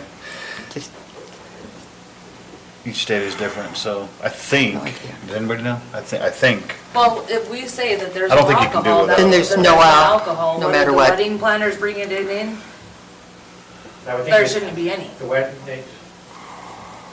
we don't drink, we don't serve it, but in order to have a wedding, there were people that are coming to our state, tourists are coming here, they probably would consume alcohol.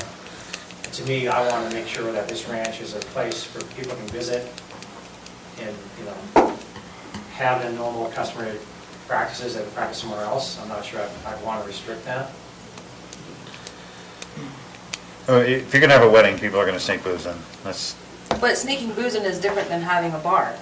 correct. The state regulates that. You need a license. That you can't just serve alcohol to the public. You don't, Even at your own wedding.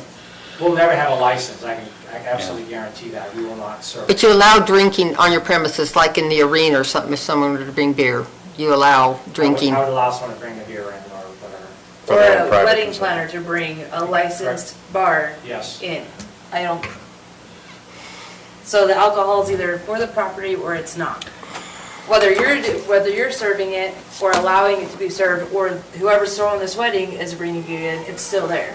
No, I agree, but so my question, is Garrett still here? You gotta think, the words are reasonable, mitigate the reasonable Yeah. negative impacts. And And, our world has alcohol, people are drinking, so I don't think we can legally state you can't bring alcohol to the property. If they have a state licensed individual that brings that license to that property, I don't see how because the state supersedes us, we're an entity of the state. That's what Garrett said. That's what I was. Yeah, we're reiterating, subdivision. is that I don't think we can put restrictions on there that are greater than the state, and the state controls the. And I don't know how alcohol Distribution of works for an event. If someone has to be licensed, I don't think you can just open up a bar for a wedding in the state of Utah. I think you gotta get a license to.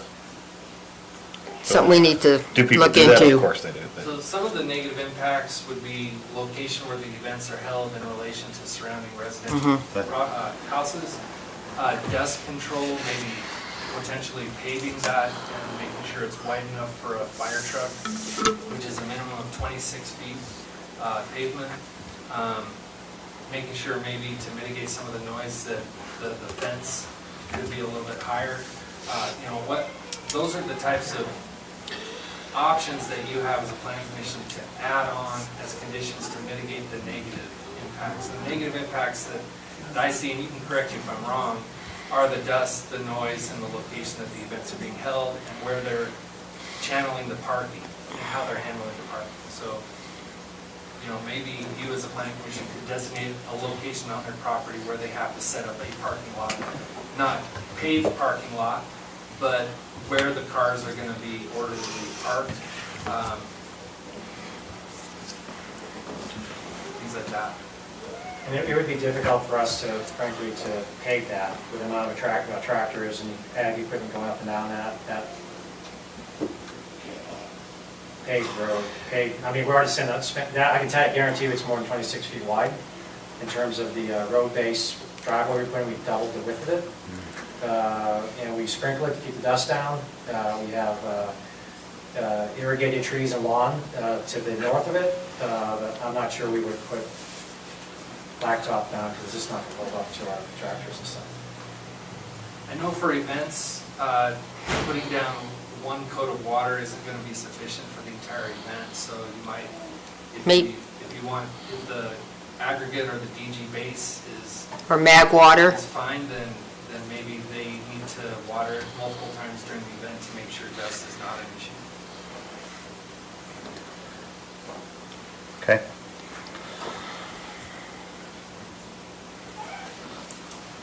And the other issue was the width of the bridge, and with two-way traffic, if a lot of traffic's coming out and they're trying to come in people, it might back up onto the state highway. Maybe UDOT just needs to Yep.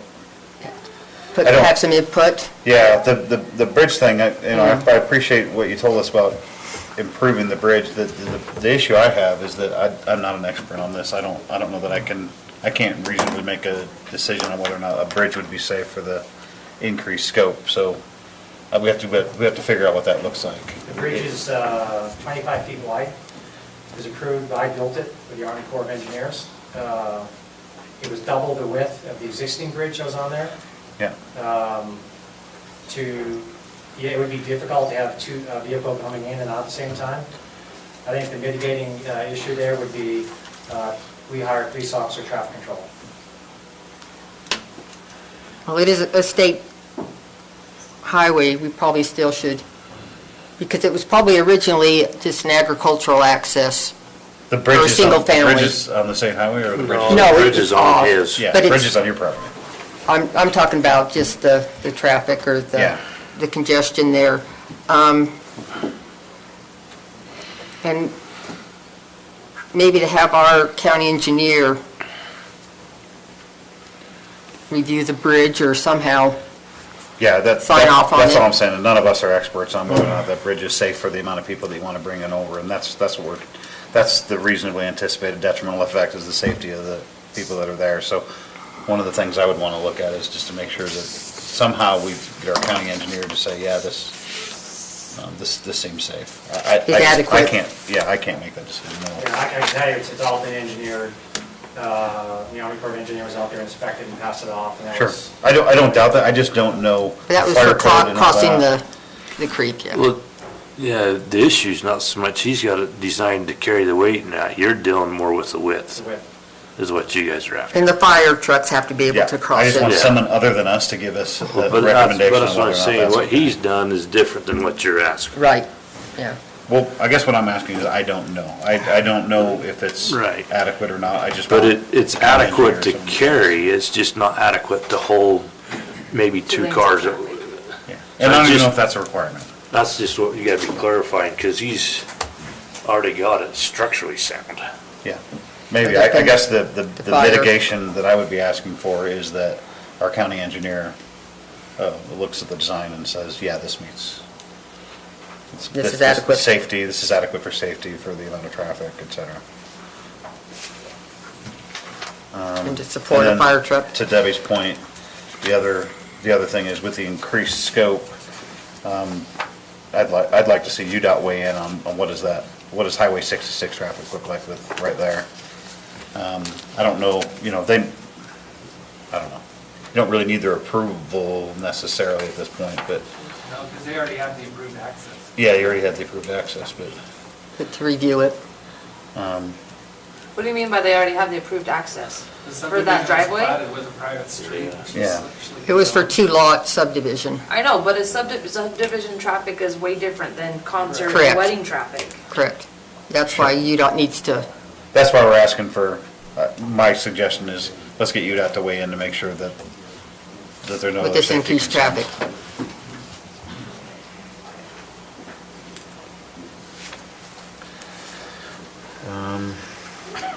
Okay, what about, so operating hours? That kind of goes hand in hand with noise, so one of the reasons we anticipated detrimental effects is the noise. I get it, noise trail, I totally understand it. So the concerts are done by 9, right? So that's taken care Well, of. the hours just for the events, I mean, the Dude Ranch is 24 Yeah. hours. I think one for me is there ought to be something on weddings. On what? Weddings, Weddings. yeah. Well, There comes a, I guess what I'm saying though is you can make a wedding last as long as you want. And after a certain part, then it turns into your party. You know, and so then are we crossing the line of disturbing the neighbors or so forth? So if there's a time for that wedding has to be done and go on, I think it's appropriate. Yeah, What like are you bleed considering over to the done? Are security. you saying the last song is sung by 9? And now we have an hour's worth of traffic to get out, or putting the stage down? I've never been there, I don't know, but like, where does it stop? Like, where is the line? I think the line is, the concern is noise and, drunk guys turning around in your driveway and getting on the highway, that kind of stuff. What can we do to mitigate that is the question. Hours is a potential standard that we can apply to reasonably mitigate that. Yeah, and I'm saying, is 9 o'clock when everybody's out of there and it's quiet again? Or is 9 o'clock the last song and we still have a bunch of traffic, we have to take stuff down, you know? Is there a noise ordinance time? No, we can put business hours, Yeah, yeah, we can put business hours, that's really all we can do, that's, I think. hours for the standard. event, yeah. And I haven't been there, the concerts are there right by the lodge? Behind it.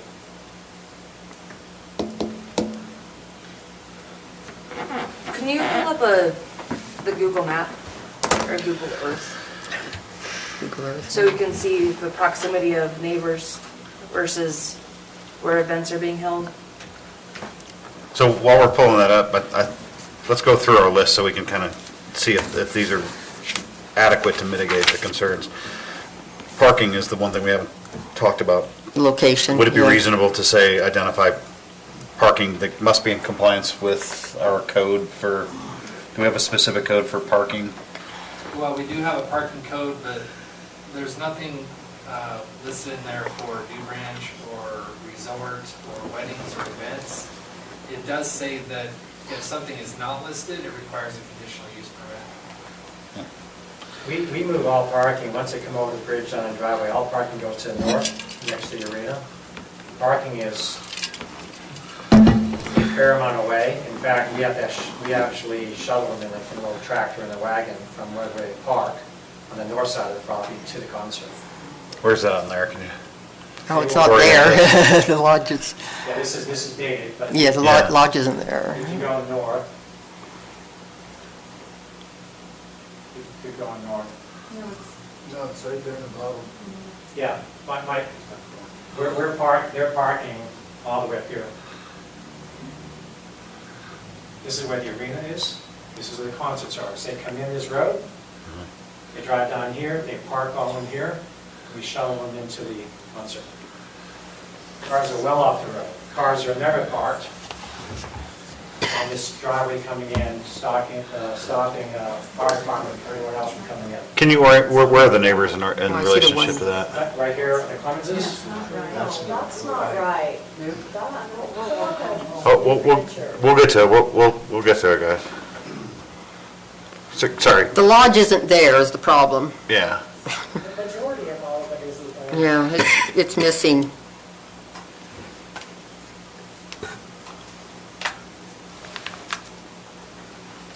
Here we have a more up-to-date.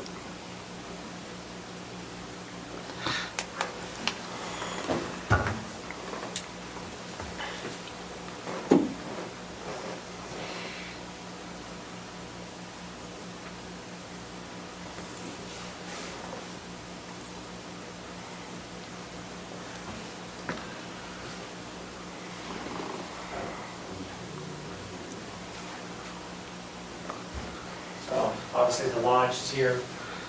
Can we have a light dim, please? Concerts are here. I think if you click off of this, then he takes a shade off of it. I don't think That's the zoning. Maybe you have to go to the address points, I was just asking for the light switch. but- the light switch here. Oh, Desi. That's good, thanks. We have people parking all around here, back here, and in here. They come in off the road, immediately take a left, and park back here, Okay. And where's the lodge? right here, And where's the concerts? right here, And where are the neighbors? right here. Where's the next closest neighbor? The Clarks, Clarks are right right here. there. What's the distance from your concert to your neighbor? Clemens. That'd be here to here. This is our private lane here. John, could you, am I allowed to ask a question? No. This is the second time you said private lane. Can you clarify that? No. Yeah, I appreciate you guys' comments and stuff, I really do. We'll It's a get, private we'll get road. to it. Just allow us to work through it, The please. subdivision plat says private road.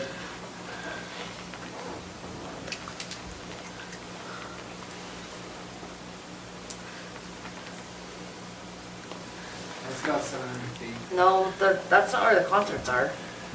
That's Well, where the the parking would be. Concerts right here. Right here? Yeah. Yep. 240 feet. 200 feet. But as long as they brought it up. So describe the road again to us. This road. So it's a shared access, is that what it is? Yeah. Josh, is it private road or private lane? It's a private road. On the plat, it calls it a private street, Mhm. but it's owned by the Schlichties. We own it, we maintain it. And can I ask since when? I've been there for 20 years. You can, I would just recommend you guys, if you have questions for the zoning administrator, if you just kind of hold off until afterwards, and we want to get to everything, we're just trying to, if we get too far off track, I don't want to disrespect people, but if we get too far off track, we won't get to what we want.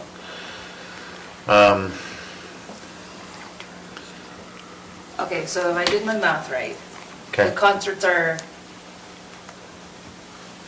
right, 240 feet, divided by 36, because 36 is a yard. No, Divide by 3. 3. Divided by 3? Yeah. Yeah. Hold on, 'Cause it's 3 We're not feet, inches, so we're- inches. 80, 80 feet. 80 yards. 80 80 yards. yards. Okay. Not quite a I football checked my field. math. all right, so so the first thing I was looking at was parking. Do we need to just identify parking will be in this area? And then that kind of keeps it safe? In terms of the surface, we have gravel, all of this. Sorry, I was just talking about the parking, Yeah. the location of it. Same with this. All of it has been road base, been on, compacted. This is where we park people. Okay. Anything we need to mitigate with the Just- parking? I think that if that's the designated parking, it needs to go in the thing. Okay. Can I ask how many, I heard figures from 150 to 200 cars. Have you got the capacity for that many cars? I would say that we do. We can have 100 people. Maybe we've had 300 or 400 in attendance at a concert. If we have 4 or 5 to a car. I don't know the exact numbers of cars, but I would say we could comfortably park 100 to 200 cars. And I have employees do that. We're directing the traffic back there when they come in off the street. Does there need to be a number on how many can come to the concert? We can limit number. I'm just asking because, you could set a number for parking right now at 100 cars, and in a year's time, it's gotten really popular. Now we're dealing with 300 cars, and there's no controlling it. So it And what are might those be wise to do it, and then if it gets to the point where it's not handled, then that would be the next issue to, Yeah, it'd be a code enforcement thing at that point. right? well, but if he needed to come in and redo it or something again to accommodate it and look at it, make sure that it's not being detrimental to the neighbors. So what's the risk and what are we trying to mitigate? The amount of people or the amount of cars? Well, the thing is you're asking him how many cars he can park there. He doesn't know. And so, I was just wondering where the parking was to see if it was if it was safe and in a place where it wasn't going to affect the Affect all the neighbors. Yeah. but that's the thing is, once that parking lot's full, I got a spot for 100 cars, but I got 200 cars coming. Where are you gonna put the other 100 cars? You're not gonna wanna put them at Mike Clark's. He's not gonna be happy with you. So that's why I say somehow we need to come up with something that's fair with them, but fair with the neighbors to regulate this. And then if that number doesn't work, then, the next thing, but there's gotta be something there to control it. But like Katie says, designate the area as part of the permit. And then the number of cars. But you still gotta be able to have so much that if you wanna mitigate it, you gotta put a number of how many cars, I think. Could we mitigate it by, I've had the police, the fire department out, and maintaining the appropriate widths that you would maintain in an existing building. If I can maintain the appropriate widths to get fire trucks in and out, police vehicles in and out, whatever that number may be, it is what it is, as long as I can maintain those proper distances. I don't know what that may be. I don't know that I like that, because here's the deal with the 100 cars. You could pack 10 people in every car. That's 1,000 people. Yeah. Well, but it's the thing too, that's the other one you look at, is if you go to a concert or something like that, they have so many tickets, right? And if you don't get a ticket, you can't go. It's tough for us to get even 150 people out there for these veterans. It's challenging for us to try to get as much social media out there to get people in here. Yeah, but we need to be as precise as possible, because you don't know what 2 years or 5 years are going to come. So, No, and then you need to be fairness to those who are here with the concerns. that's the issue. That's the issue we're talking about. And that's where you're protecting the neighbors, but also letting them do what they are trying to accomplish, which I don't have a problem with. It's just making sure that we're handle all of it, and I don't know the legal rights, but it's a question for me.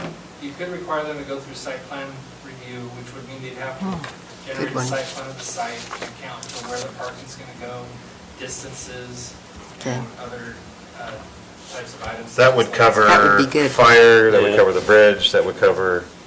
It would cover... Yes. Right now, we don't have any specific idea where the parking would be, it's difficult for us to mitigate noise or attempt to mitigate noise. Well, and we really don't know what our number or what to work with. So, we can't be fair with everybody because we don't. I agree, and that's kind of my I'll say where I'm at right now. Is I don't have all the details to make sure that we get a precise document for the county and for you, so that the neighbors are protected.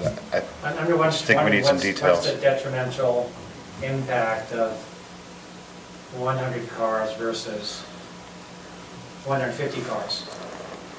I don't It know. depends on where those last 50 are parked. If they're parked on the driveway, then... But if they're all, if my main entry in, there's no cars parked on that, there's always complete access, which we mandate, and I have employees standing there, no one can park on that main access, no one. I have to leave room for the fire department to come in.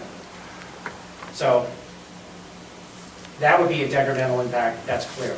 Okay, that's real, and that's major access that needs to be kept open. But frankly, my property to the north, there is no detrimental impact if I have 100 cars or 150 cars.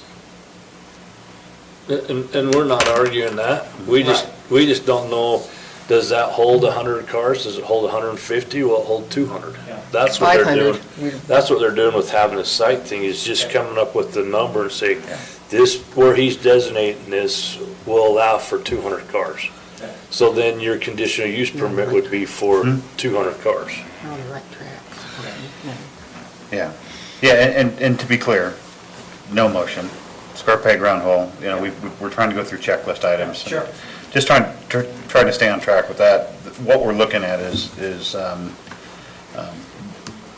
I personally don't see the details that I need to make sure that we have reasonably anticipated or understand the reasonably anticipated detrimental effects.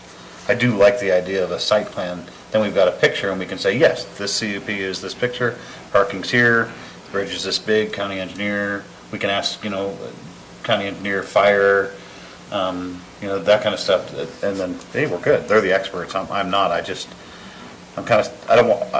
don't feel proficient enough to mitigate some of these things without opinions from our experts on staff. And also with the site, would it be, because you have a safety issue for those who are there if you get too many people.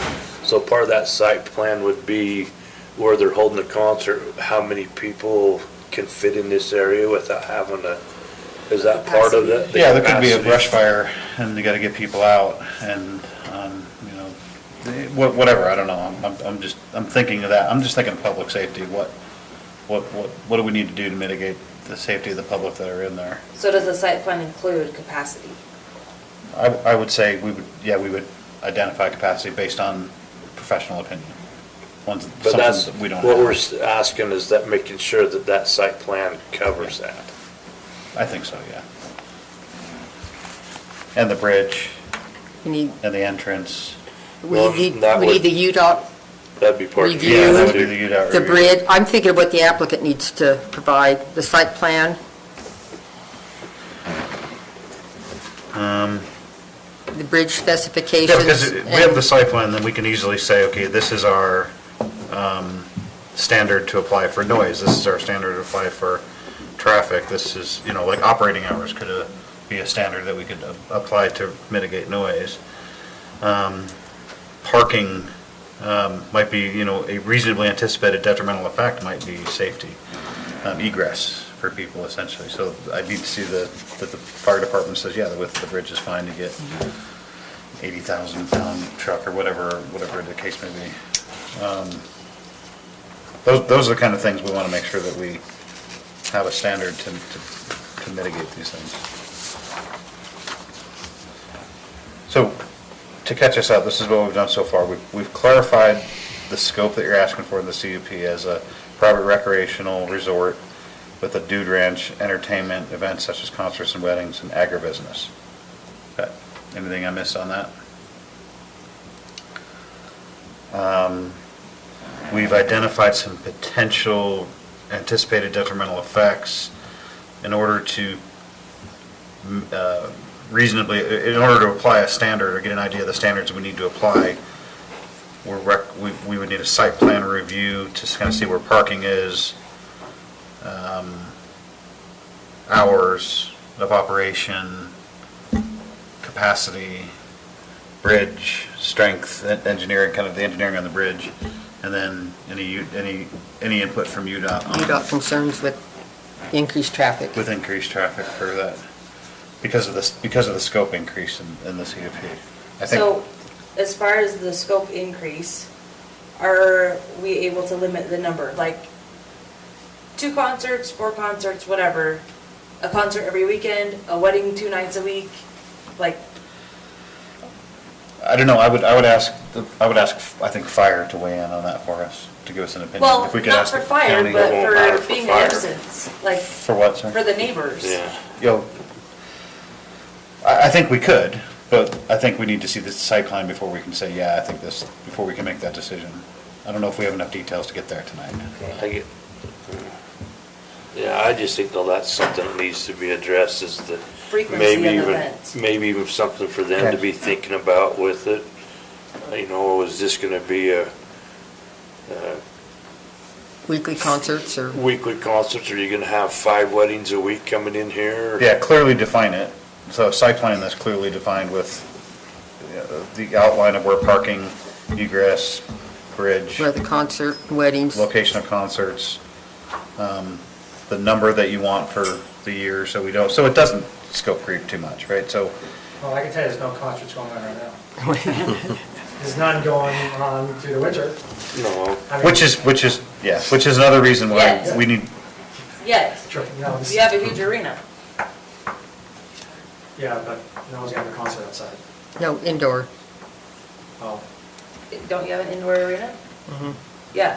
just want to make sure that it's all concise and accurate.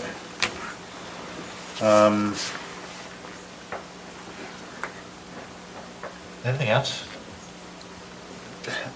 Dust, we're gonna worry about dust? Pardon? Dust We'll, control? wor- Yeah, dust. we'll worry about that. Well, Yeah, this gets brought back before us. We Right. can address those at that point in time. So. I think that's where we're headed. But I just want to make sure the applicant knows what he needs to provide. So I think where we're headed is, we'd ask you to come, we'll postpone, ask you to come back with a site plan to address the concerns that we have, so that we can make more precise decisions on how to mitigate these things. And I've got a running tab. Is someone gonna send me like specifically, these are our questions? I'll provide it to you. Okay. And then, Hours of operation, Yeah. days? Capacity, hours of operation, frequency of events, Parking, parking. traffic. Yeah, that, with that UDOT, he needs UDOT. contact UDOT, and then the bridge, the engineer, Yeah, or the the bridge. drawings of the bridge, or, We would ask if staff could reach out to the county engineer or fire and get us a read on if there's anything that we're missing. Just as a general note, in my opinion, the Airbnb should be brought in as a separate request. yeah, we won't even see it. Right. Yeah, we That'll would say be- it would be a county thing. It's interesting you brought up the weather right now, and there's no concerts going on. I would add, currently the scope of your CUP is what's in force.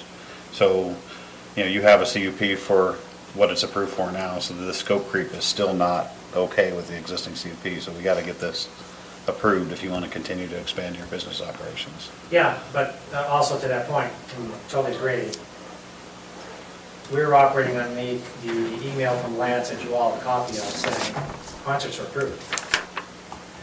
He did not He have didn't authority approve to it. send those, so I just get because that, but that email to me said, we're working through it and Understood, but no, legally, just because somebody states that something is okay to go ahead and do, they don't have the legal authority to do that. It does not allow for that to continue. so and I totally agree with that.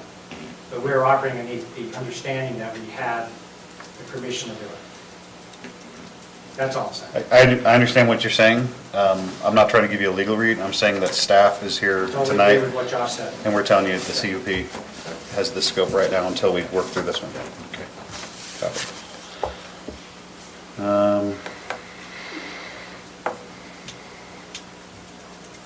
Anything else?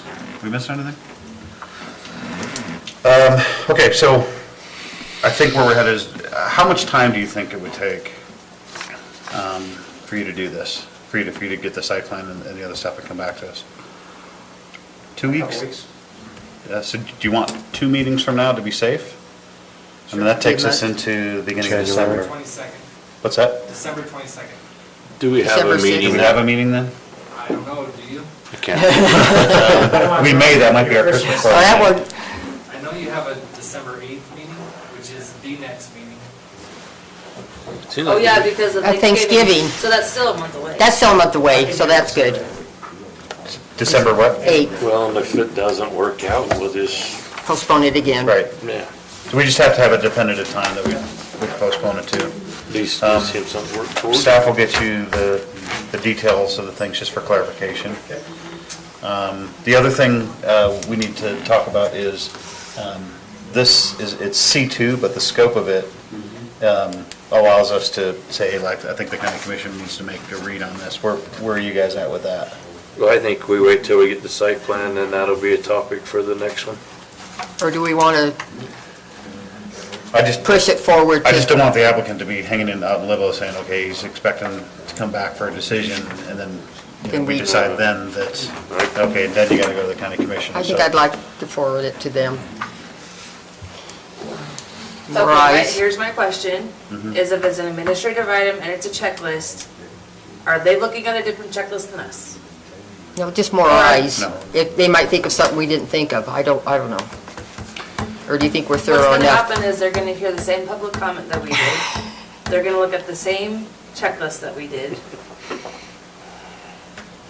Okay, Okay, if you think we can, okay. good point. I would agree with Haley. Okay. We Debbie? keep it then? Yeah, that's fine. If That's you're why we paid the comfortable. big bucks. Yep.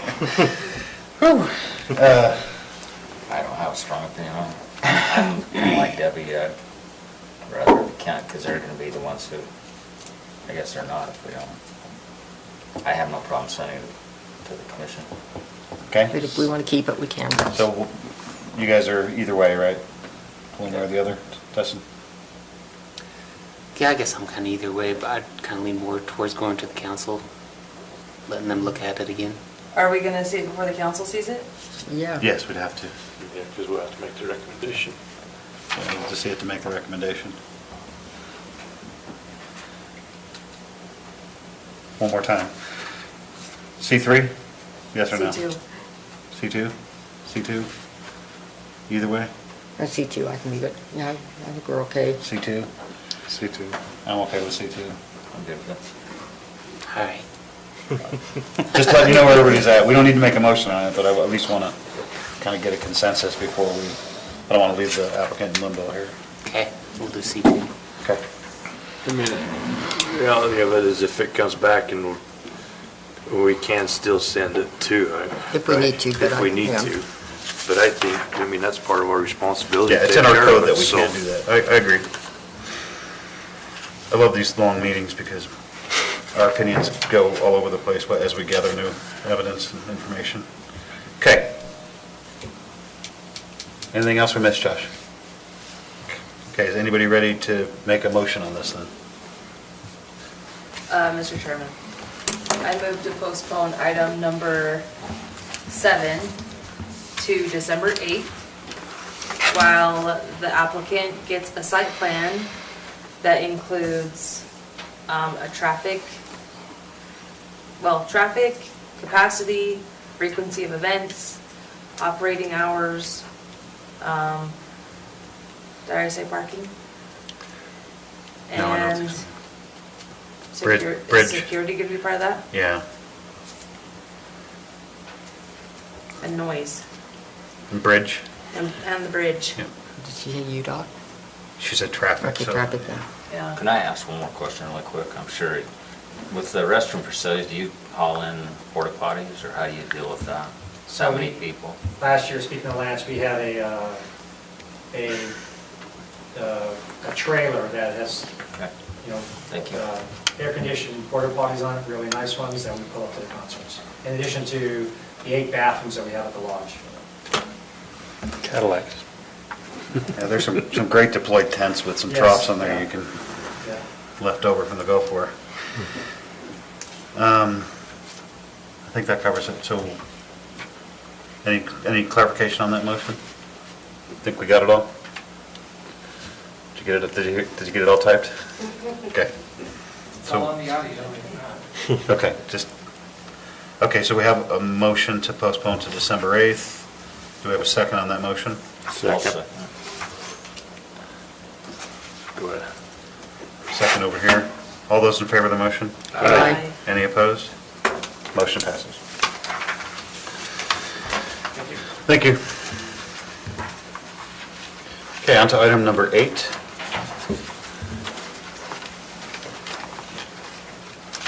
This is application number 22.061 for Mike and Pam Clemens, who are requesting approval of conditional use permit for a kennel to be located at their property at 3275 South Highway 66 in Morton. Staff has reviewed it based on their submitted narrative. It sounds like they're household pets, and our code, based on the definitions, is they have more than 2 part of the kennel. Staff is recommending approval. I did not know that kennel license was CBD.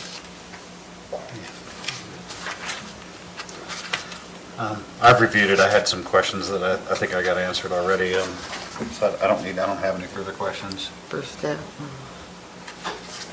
The only- Not for staff, no. No? I think he's already answered some. Okay. Do you want to hear from the applicant then? Yep. Yep. Okay, thank you. Anything you want to add or say? So we can keep our pets. Okay. Can you come up for just a second? We just have a couple- One of you, someone. Just have a couple questions for you, and the microphone's up here and camera and all that. Thanks. In the application, you don't mention the number of dogs. 6. They're little dogs. They're little dogs, and it's part of the litter. So you are breeder? You are, It's an accident. 6 years ago, I don't know how it works, but 6 years ago, in the We've had these dogs for, oh, so they're adult dogs, they're not, okay.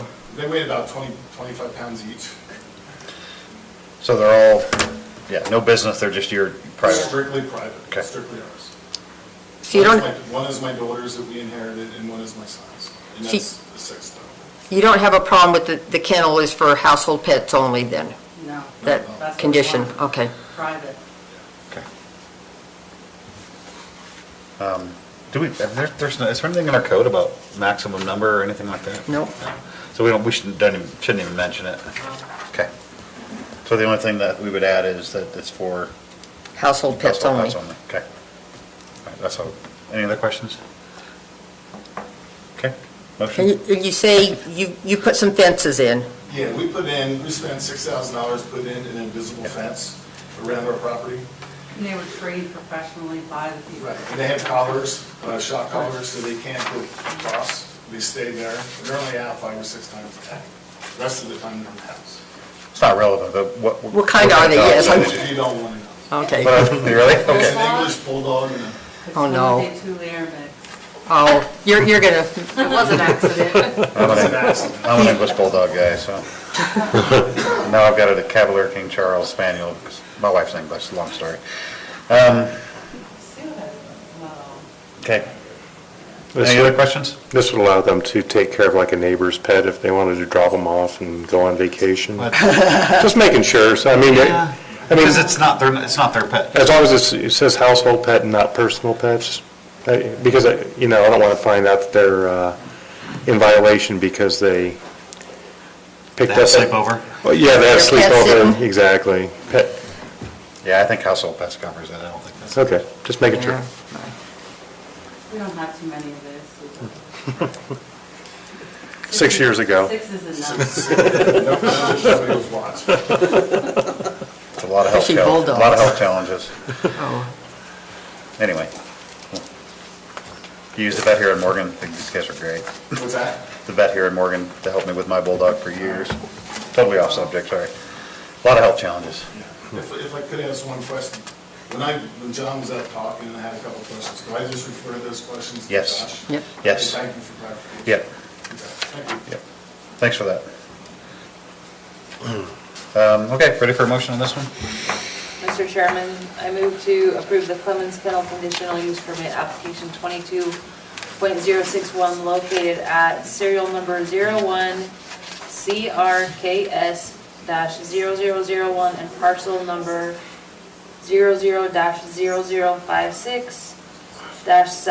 00-0056-7113 up on Highway 66, Morgan County, Utah, based on the findings and with the conditions listed in the staff report. Okay, do a motion? Oh, with the added condition, With the added condition, kennels for household pets only. the kennel is for household pets only. okay. We have a motion, do we have a second? I'll second it. All those in favor of the motion? Aye. Any opposed? Motion passes, thank you. On to item number 9.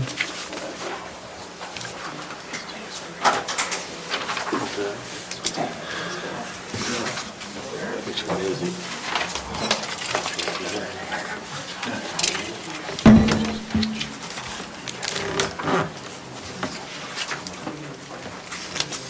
Thanks for coming out, folks. We're here every other week, you're welcome to come out.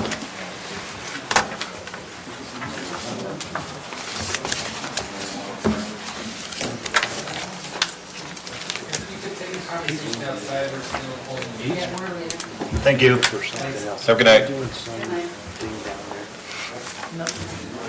Application number 22.062 is a request for approval of a CUP that would allow the construction of a 300,000 to 500,000 gallon water tank on property owned by Mr. Nelson. He is in the audience right now. The size of the utility parcel that would be created in the future would be split off and part of a future subdivision. So I didn't feel it was necessary to take it through a plat right now. And that at the time of the construction, landscaping be installed to mitigate the negative visual impact. This could, and that at the time of construction, the water tank be painted brown, green, blend in with surrounding landscape.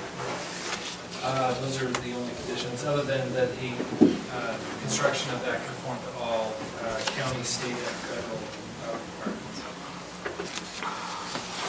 With that, we're recommending approval of the CUP. questions for staff at this time, or you want to hear from the applicant first?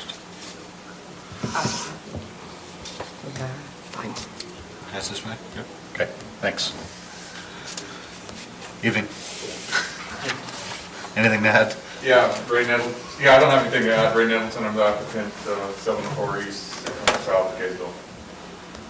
So, I'm just trying to get my head wrapped around this. Do you have an overview? Can you put the overview up on What are you asking? the location? Oh, I'm sorry.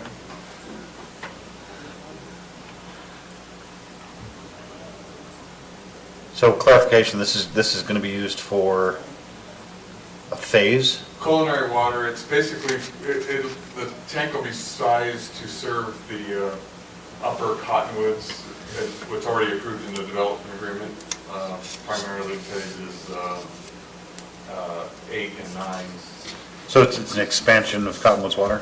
Yeah, the Cottonwood Mutual Water Company, in their bylaws, they say that the new developer developed areas that they need to build their own infrastructure.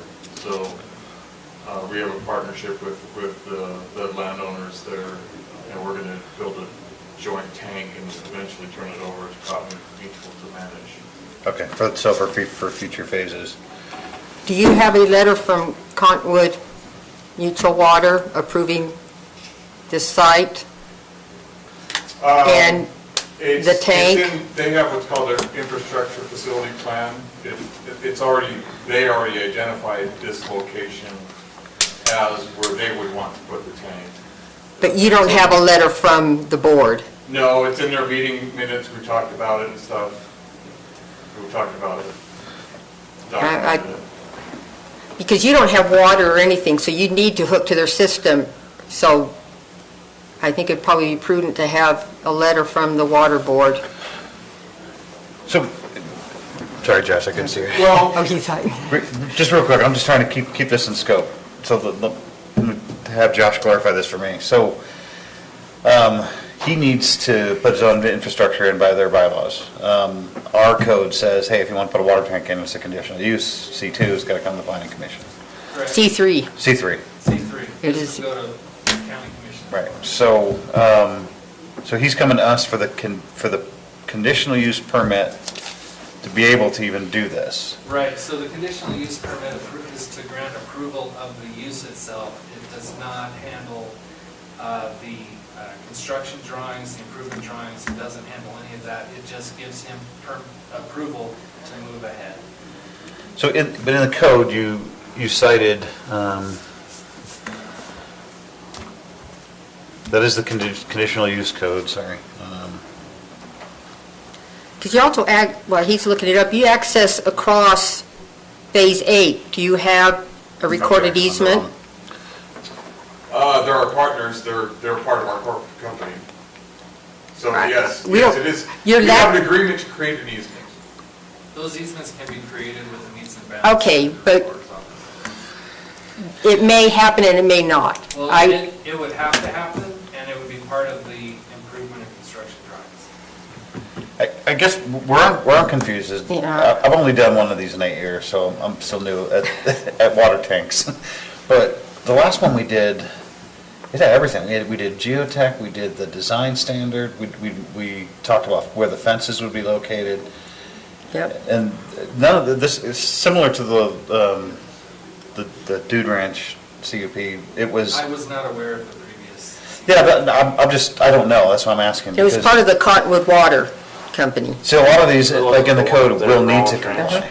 So a lot of these will need to comply. So it's almost like there's an application with a bunch of missing stuff. We don't have anything. So If you as a planning commission feel that he needs to complete those construction improvement drawings in order to get the CUP, then I would state that. I filled out the checklist, I provided everything that was. maybe so, but there's things that are missing. Like there's things that will need to comply, like for the appropriate design, construction, location of structures, buildings, and facilities in relation to any earthquake fault which may exist on the property. That's not on in the application. So I have followed the geoscoping requirement, and there has been a geotechnical study. You had one? Yes, I followed the ordinance. No, you had the geotechnical study done? Yes, On that particular site? yes. That should have probably been included in your application. We need to see that, to know the soils.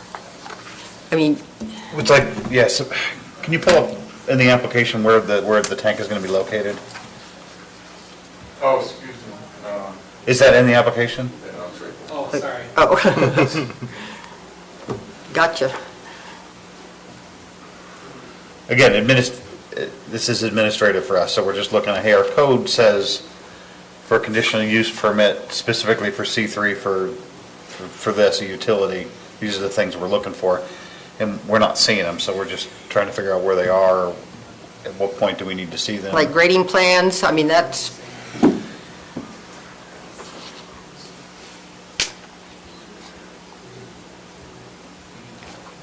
There's the physical elements one on page 7.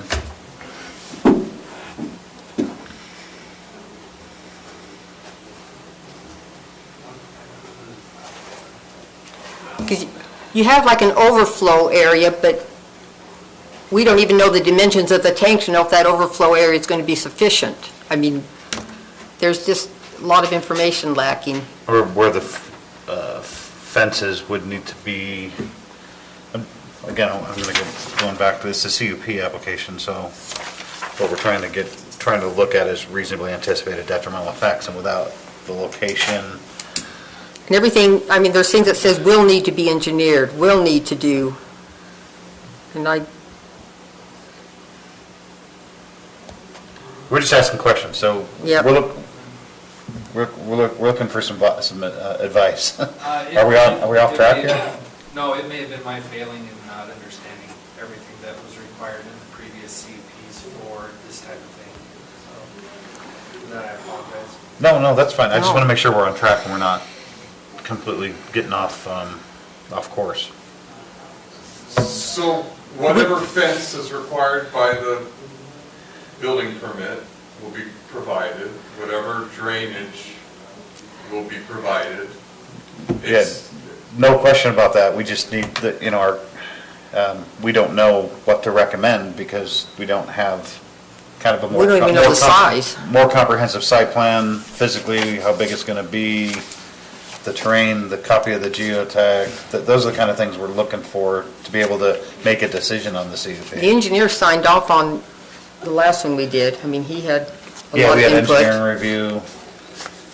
That's where I'm at. I mean, we'll open it up to the planning commission, but I can't I remember just don't everything, see but the that last details. one, there was detailed out with everything that was involved with it. Yeah, it was, the structure where it was. Again, it's not anybody's fault or anything, we're just saying, I think we need more details before we can make a decision here. So the list of items that we are asked to obtain Okay? are the conditional use permit application form, conditional use permit application checklist, conditional use permit review process chart, and then when you go down, the checklist requires this part to be filled out, application fee, noticing fee, completed application form, mailing address list, envelopes, and then a written narrative which addresses all of those things, a vicinity map and a graphical representation, and then a county plat map. And then the county code and staff may require additional information to clarify compliance with ordinances. But that's all that's required for a conditional use permit to be submitted and reviewed. Okay. So you're reviewing it basically based on the use.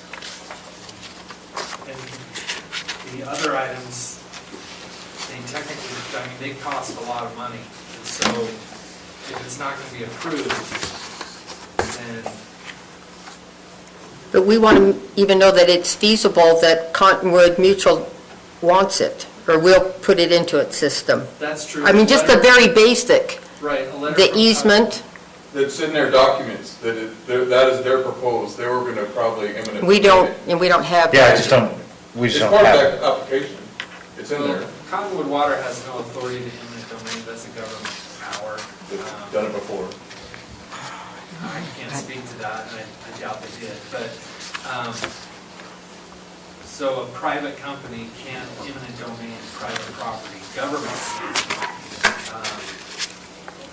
But that's neither here nor there. If there are additional items that you would like him to submit, that falls in line with this bottom part, the county code and staff, which the planning commission has considered, may require additional information to comply, to clarify compliance with ordinances.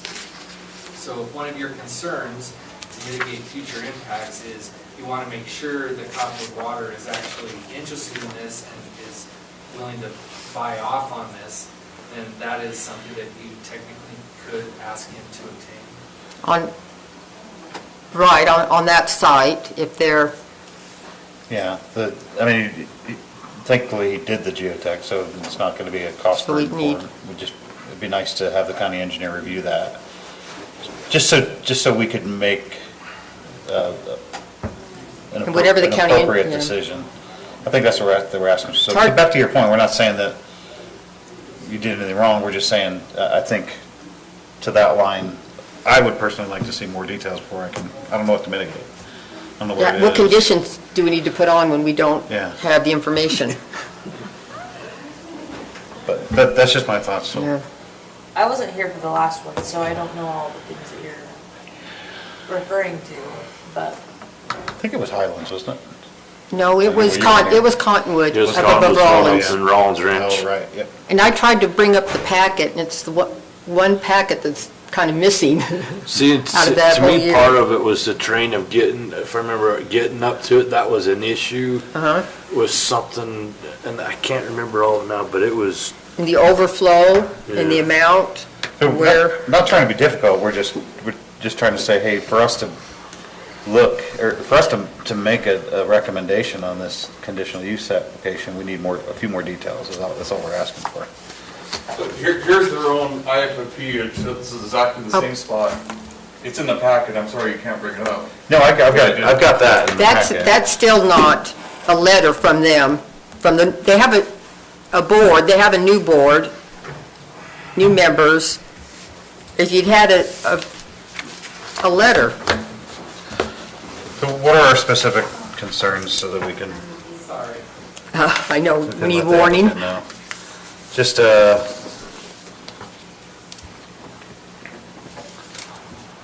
letter from Cottonwoods. Right? That they will accept. So what if I wanted to not hook up to them? So I wanted to create my own company. Is this a condition that I have to hook up to Cottonwood Mutual if I sunk a well and I followed all the state requirements? I'm just asking to build a tank.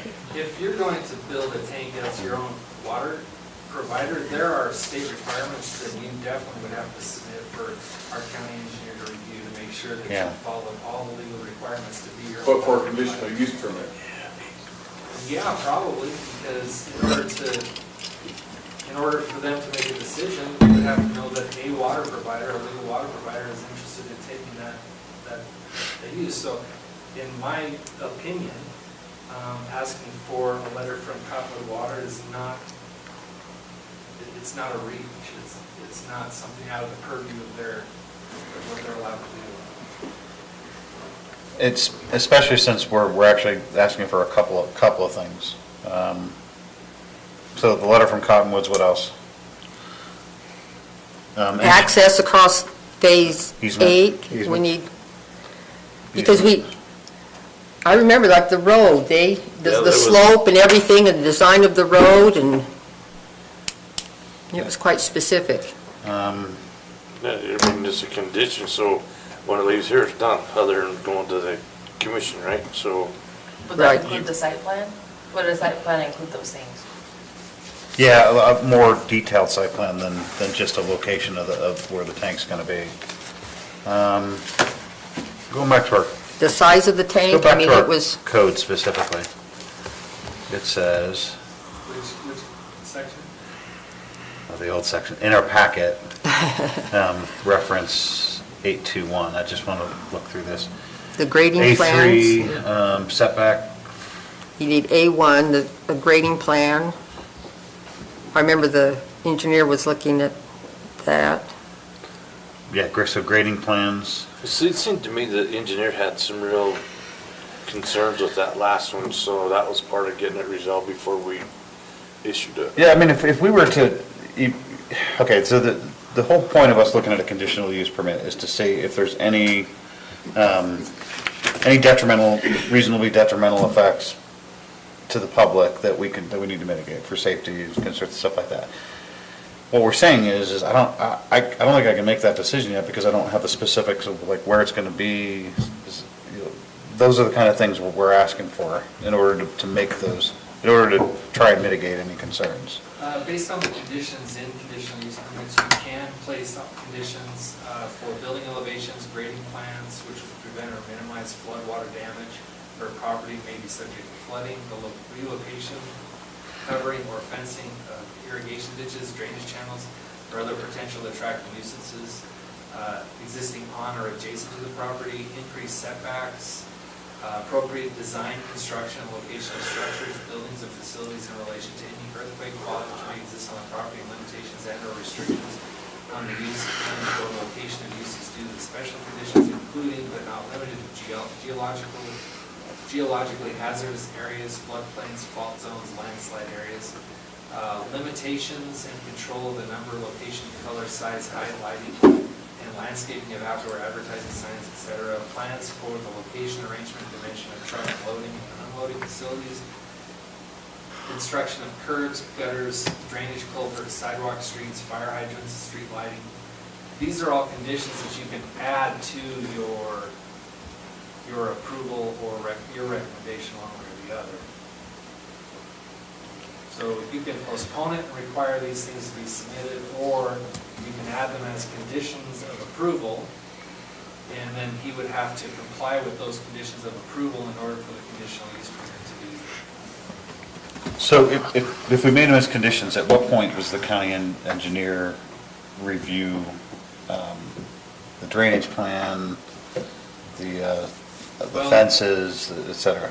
The conditional use permit conditions would have to be met before the conditional use permit can be active. I would have to go through our code to see if there's an expiration of the CUP. But the fact that these things are listed as possible conditions for safety for persons and property, and then there's additional conditions related to health and sanitation, if you want to add additional things, environmental concerns. So, I mean, there's additional conditions you can add to the approval as he goes through the process, but in order to meet those, he would have to get the plans engineered and designed and then submitted to us before we would check off that the conditional use permit was active. So Josh, C7 says if the proposed conditional use involves hillside construction and/or development, the application will be approved only after the applicant provides, and it goes into the topo and the geotech and whatnot. So this is the CUP application, correct? That's correct. So that would be a condition of approval. So if Right, so we couldn't even approve an application because We don't have. it specifically says that if it involves hillside construction, the application will be approved only after the applicant provides. The topo and. So, according to this, we don't even have Geotech. discretion to approve this tonight. that's a good point. Is it on hillside or is it? Yeah. It's on the hillside. It's. They need elevation to get the pressure. I think that's why I was comparing it to the last one. I think maybe that's where we're at, is that we need this information in order to approve it. But it's, like you said, there's a cost, there's an investment to some of this stuff that, how do you know if you can either do this if you don't have the conditional use? But I don't think that. So, yeah, I mean, I've already done the geotechnical, I've Yeah. followed the ordinance as far as the geoscoping. You had your engineer, the county engineers looked at it. I'm not sure if they have reviewed the geotechnical I don't know report. if the county engineers reviewed it or not. Yeah, and I think we're not trying to be And difficult. I'm happy to come back next Yeah. time, but I'm asking you not to make a requirement that's gonna make you spend a bunch of money without it being known that it's gonna be approved. Yeah, we're gonna meet all our But requirements. I guess that's my problem with it though, is if everything you're asked to, you come, you're gonna get it. It's not to a certain, for me, you have to go spend the money because you want it so that we can say, yeah, it's a good. I mean, for us to approve it, say now, we're gonna say, okay, we'll approve this on this condition, eventually you gotta go pay for it. Yeah, you would never, because the permit would never be activated until you did anyway, so it's, yeah. So We would approve, I mean, our discussion before, this is an administrative, check the box. Yeah. You will get approved, but we have to see everything. If all And those make it- reports check out. Right, if they check out, and we Yeah. don't know. So to clarify, I think you understand where we're going, but and I do sense your frustration. To clarify where we're at, there's a part in our code that says if this CUP involves hillside construction, we can't move on until we have all these things in front of us. Sounds like you already have most of that stuff. What we'd be asking you to do is to come back and provide all that stuff, allow our county engineer an opportunity to look at that, to give us a recommendation so that we can make the best recommendation to mitigate any concerns. And I think the county engineer would be the one to really, what he really needs. I don't know what he needs to see, Yes, we're not the experts on it.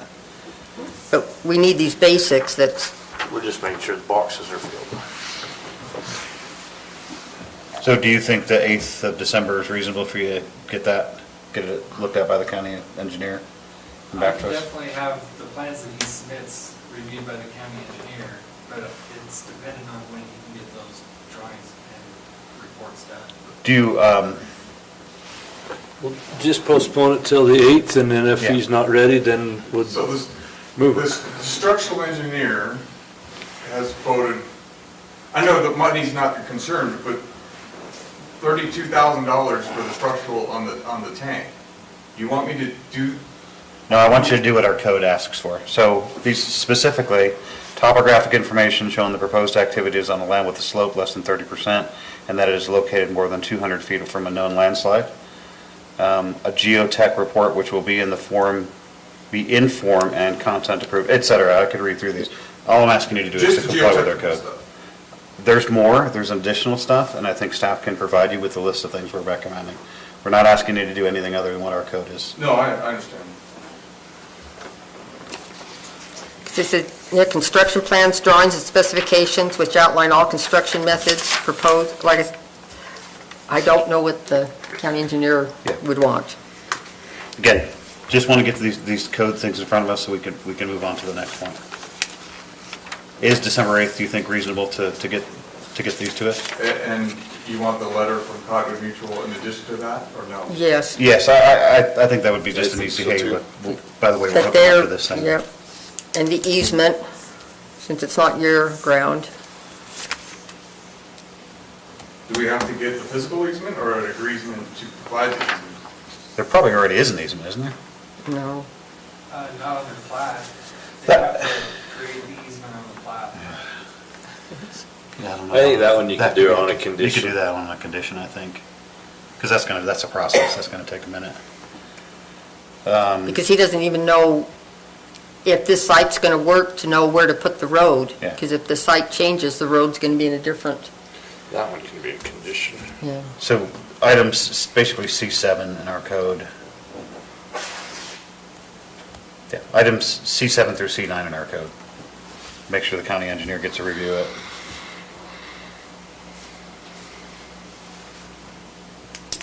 Because he may require some more things for his review. Yeah, he may. And that's what we need, is we need that expertise from the county engineer to say, okay, yeah, these things check, now we can move on in the process. Any questions for us on that? Clarification?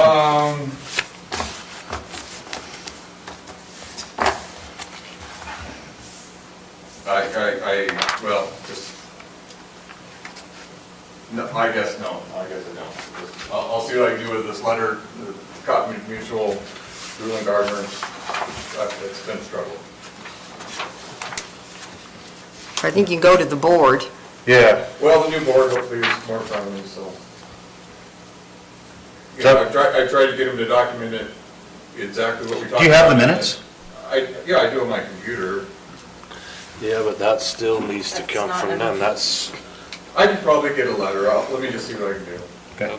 That's what we And do. then if I don't have it next meeting, I'll. Yeah, we could potentially make that a condition, I think, but just, you're gonna have to start pursuing that anyway, so, in that time frame. But the minimum stuff is just gonna be C7 through C9 in our code. Just make sure we have those drawings, make sure our engineer takes a look at them. Agreed? Yeah? Agreed? Yeah. Okay. All right. If we're ready for a motion on item number 9, we'll take it. Mr. Chairman, I move to postpone item number 9 to December 8th. Second. Okay. Motion and a second. All those in favor? Aye. Any opposed? Motion passes. Thank you. Item number 10 on our agenda. How about Planning Commission? Any update, or discussion? I got a couple of questions for some help with ours. I don't know how feasible it is. I know that it have to be changed for, in my mind, the county, but they're looking at in Milton, because we got a lot of the A20. So one of the topics that they're talking about is doing a clustering in the A20, but then taking and putting some of that A20 into a conservation easement, so that you begin to protect the open space. Is that feasible? I mean, how does that work? Is it? Legally can't show that on a general plan or area plan. Okay. You can't legally identify people's personal property as a conservation easement, because that takes away the development potential of that property. And unless that property owner goes through the state mandated process to designate it as conservation easement, you personally can't designate that as any general plan or area plan. Right. Okay, what's that? In the text, you can say that some areas we would like to see conservation easement and would be willing to negotiate transfer of development rights. But then again, that would require a code amendment to include transfer of development rights as an option. Okay. So then you would have to be fleshed out. Yeah. The clustering, I'm sorry. No, go ahead and finish the last one. The clustering, that could be handled, but again, that would also require a code amendment to include something like a planned development or development agreement option that any property owner could pursue to cluster development within a certain portion of their property and leave the rest of the area conservation. But again, we can't show on any general plan or area plan conservation easement, because that potentially shows that our future vision and I don't for think the property is no development at all. I don't think so much that they're wanting to say that this piece right here has to, if we're going to develop this particular ground, that it has to be in a conservation easement. They're just saying, like, to be able to develop it, if you wanted to do a clustering, that would be an option to give and take. A policy. A policy type thing, not If that. you want to write it as a policy, you can do that, but again, those policies would require code amendments Right. to make them. Which then is through with us. That's why I say, whatever they do, it'd have to be a, I guess what I'm trying to do is give them some information, is it something that they can pursue and work towards, because then they'd have to work through you, all that to get it changed, but there's no sense of putting something in the area plan if it's not feasible through the county, is what I'm getting at. Well, can you put in a paragraph about the open space, or what did you call it? Conservation easement. Conservation area, and say like, this is what we recommend? Because if somebody has 100 acres, why couldn't they do a cluster in that area, and the area plan would allow them to do that, because it's... Because we currently have nothing in our code that would allow them to do a clustering. Oh, okay. So there's nothing for the clustering, so that's what he's trying to do, the guy suggested is you allow them to do the clustering, but by putting in the conservation easement, now you're protecting your open space. Because in my opinion, you start clustering, all you're doing is opening the door. Yeah, the only thing that I would say about that is if you're gonna put in a statement in there about clustering on property, then you would have to state that the remaining portion has lost its development potential because the density has been transferred to the cluster portion. So But- you have to just define it. But this is the problem I have, though, I mean, that's something they're doing, but we have nothing in our, what's the words? Our zoning ordinance?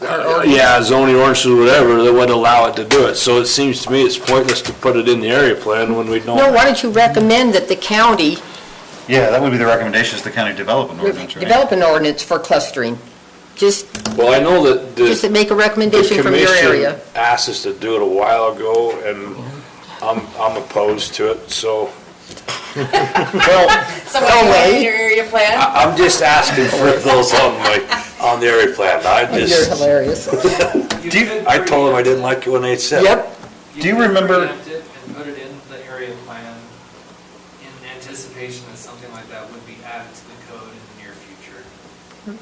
You can have So them what- recommend that they would like to see the What I county. was wondering, once they get this done, would it be good to bring it in and let you read through it? That's what I want. Yes. Yes, yes. That's what I think.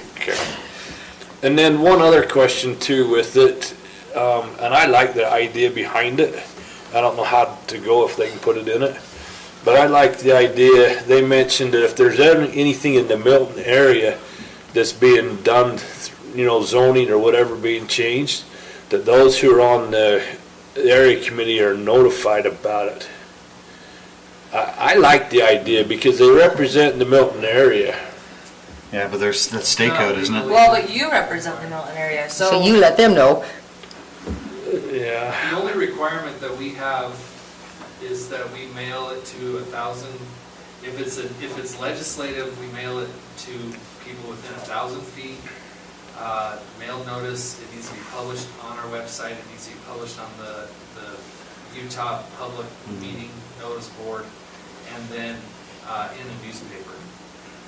Yeah, the problem is it just doesn't get out.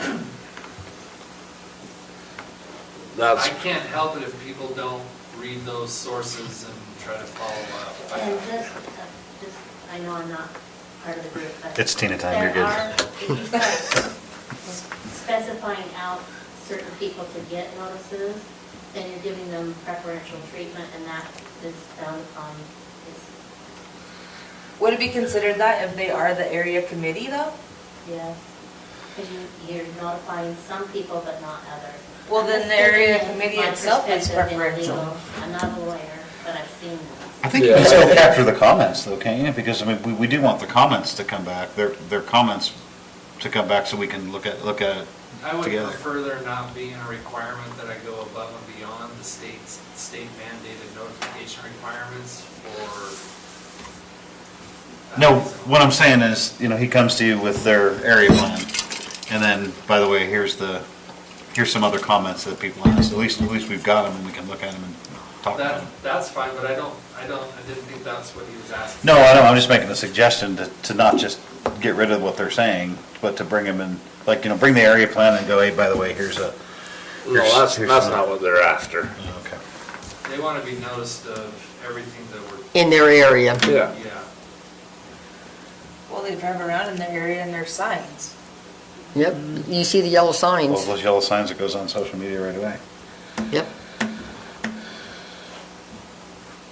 So are you done? Yeah. Yeah. Well, no, No, I meant with your area plan stuff. no. How's it going? It's gonna take a little bit. Yeah. That's Milton. You have a lot of loud voices. What? Milton? I can tell you, I mean, they're trying to figure it out, but they don't want no growth. None of them? Pretty close. One of them does? The one that wants the clustering, he's just trying to work his Get magic. I think. You can do that in a subdivision though, right? Subdivide and. You can't take away the development potential of people's property. They have a right to develop according to the entitlements in that zoning district. Exactly. Whether you want it or not. They can do whatever it's zoned to do. But they also have a right to apply to rezone that property, whether it's in line with the general plan, area plan or not. Oh, yeah. Right, but if it's in an area plan and they're saying, oh, it's AA, or it's RR5 now, they're gonna be all over that versus having to go in and rezone it.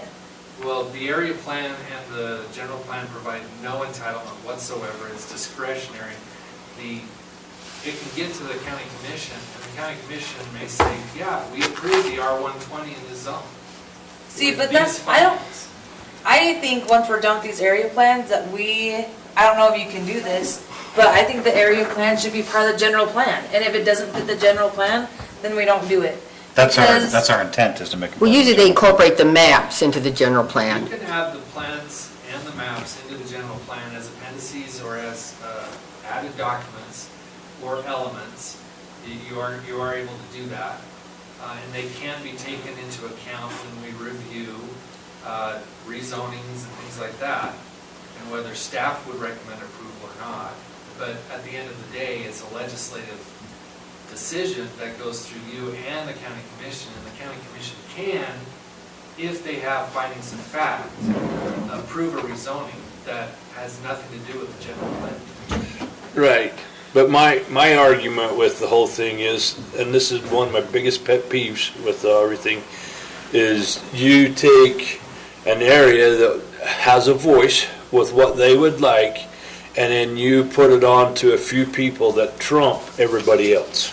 Well, to be clear, you have a board or a committee of 7 people that are making the decisions for the entire area plan. I know there's more than 7 people in your area. So But that's why they're supposed to be collecting the information from those in the area so that they can represent them. Because the people that are trumping are not from that area or representing the area. Yeah. So that's my thing, is these area plans should be advisories to us sitting on here who are representing that population. Yeah, but they're not a board appointed by the county commission to do that. They're a board. Once we adopt it, it would be. The general plan. Once we adopt the general plan. Once you adopt the general plan with these area plans, it doesn't make the area plan committees Correct. any more legitimate. No, what I'm saying is, but what the product that they produce becomes legitimate when. Yeah, when it we- just becomes a guideline of what the people want versus what maybe 4 or 5 people think should happen. I just That's think. what we Don't gotta even get right. live in the area. Yeah. So, That's all I good. got. And how's all the other ones going? Did you finish yours? Yeah, it's pretty much done. We're gonna review it. I've almost got 7 now. The enterprise shouldn't take too long. Sorry, I've been traveling a lot. No, enterprise shouldn't take too long. I think, Gravel pits everywhere? yes. Too soon? No. No, it's never too soon. And it's never too late either, that's the problem. It's funny, you travel around places like Sugar House and places in Summit County, and you'll see signs up in people's yards, say no to the gravel pit. So no matter where you are, it's an issue. It's like water, everywhere you go, it's an issue. Yep. Say no to the prison being built, you know. take the gravel Remember that pit one versus from a few years ago. Speaking of water, Weaver Basin is changing. Now, when you need to lease water to put in a well, it's 1 acre foot. Yeah. They are now going to half acre foot, and they will not supply any outside watering. So any subdivision that comes forward that's relying on Weaver Basin water, there will be no outside irrigation. It's culinary. It's just culinary. That's the way they're trying to conserve water, and Can you remind me why I don't have to pay Weaver Basin for that? Who am I laundering this process through? It's not Highlands water. Right, It's, they don't have a lot of them. it's an independent thing. So You're all Well, I've had some concerns from, Weaver Basin, yeah. Weaver Basin is a taxing entity. It is, but that's not, the bill doesn't come from Weaver Basin. No, it's built, but the county bills on behalf of Weaver Basin and then Usually sends pay them the their money. taxes. It's part of your It's all- taxes. No, it's in my tax. It's in your taxes, No, yeah. I pay a separate, almost $600 a year. Yeah, that's your, and here's the other thing, they're going to quadruple the price. Thanks. When this That's great. tranche is done, I think they have like 700, and when it's done, they're going to quadruple their yearly price. So just be grateful you're only paying that much. This is fixed? My Weaver Basin for Yes. the ditch company goes, he's Wasn't there a going like this. proclamation from the governor's office that they've changed all of northern Utah, so Davis, Weaver, Morgan, that you have to have, it was just last week, the governor made a proclamation and it's changing. They will not release any more, Unadjudicated, yeah. So, real quick, hold that thought, I'm just looking at this to stay on track. Any more area plan updates? Okay, so now we're on business and staff questions. So here's business. So, no, it's a. This official business. Yeah, I think it's a valid. it's a- Learning about where your No, but water- is. How much do you pay? Do you What? do you no, pay she's on that? Highlands, I don't think she rents I'm on Weaver Highlands, Basin. too. I pay So- Weaver Basin taxes. Yeah, but So how not much is a- that? I have no idea. About $400 or $500? No, you've got different, you've got a mill levy that Weaver Basin taxes everyone in the conservation district. All property owners get it, whether they rent Weaver Basin you water. guys do? Yeah, everyone does. If you guys finish your business, I'll tell you. But then- I'm gonna say it on your recording. And then This if- is a concern No, from but if you our lease, constituents. They've no, but asked if me you that. lease Weaver Basin water, Right. that you have to put into the Highlands water system, you have a yearly bill. Yes, that's And what it's I'm talking about. $600, and they're going to be really upping it. So we're leasing water from Weaver Basin, they give it to Highlands Water. and On then I pay paper. Then I pay Highlands Water for the delivery in Yes, addition to the yep, leasing. yep, of the- yep. double tax. Quite a racket. If you wait till after the meeting, I'll tell you who's responsible for that. So just, I've Just- had a couple people in the neighborhood ask me, what happens if I don't pay it? And I said, I don't know, you so tell me. the only irrigation or outside watering will be adjudicated water. It's the only thing available for outside watering, so it's going to be interesting. Do you guys, everybody in the county under the same scam? Yep. More surface water stored. It's the Bureau of Reclamation in Weaver Basin. Okay, I just want to be able to explain that to people when they ask. Good. So There's also the people that bill it too, that it's not Weaver Basin, so I'm just kind of wondering about, The county. that's like water@watergmail.com or Oh. something like that. Oh, I'll have to show it to you. okay, yeah. That's interesting. It is. What's that? I'll tell her afterwards. Okay, no problem. That was just business, someone in the county had asked me, so I wanted to get some clarification so I can, okay. Anything else for us? Do they have nothing? I won't be here on the 8th. Oh, that's Rodeo? what I was going to, We got two big things coming back on the 8th. No, just teasing. we need to get a head count for the dinner Yes. on the 8th. When, is that when we're doing it, the 8th? That's what we decided? Okay. And what are we doing? Anybody know? A dinner? Yeah. Can you ask Gina? No. We've secured a caterer. Oh, okay. What's her name again? It's DeLynn, it's Heinz. Oh. So you're working at, you guys are working it? Yeah. I know everybody's new this year, so it's, every year some people bring their families and, Oh, by the way, you paid for dinner out of your budget. yeah, we pay for the dinner out of your budget. They normally do a little, I said, don't worry about gifts since they're kind of busy, yeah. just trying to Yeah. keep their heads above the water. Yep, it's. No So games this year? does anyone know, will you be able, your what, Dusty? Yeah. Camille? Steve? Yeah. I have no idea. I don't plan more than 5 minutes in advance. Okay. For sure. Okay, you'll be there with one. Me, yes. Shane, yes, but Haley, no so far. We'll find out with Chris. And that'll be at an hour before 5:30? Or 5. 5? Yeah, so we can have time, yeah, an hour and then clean up and, Okay. And then, one more thing. We got, is it me and you that are up in March?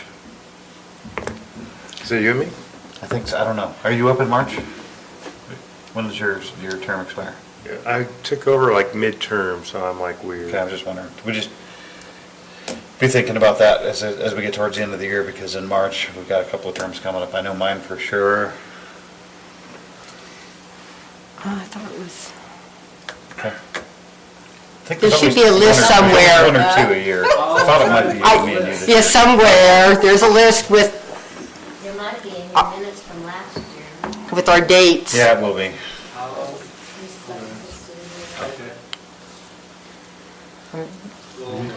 Yep. Okay. Yeah, that way, if neither of us want to do this, if either of us don't want to do it, then we want to make sure there's plenty of time to advertise for applicants. Even if you do want to, you have to add. They advertise anyways. Yeah. I have a question about the commercial deal. At what point that CUP becomes commercial and that's not a designated use? I thought you answered that. I don't think that's really relevant, because the A20 has that recreational resort that allows for commercial service uses. So it already allows agribusiness, which is technically a commercial type use. It would just depend on what zoning it is.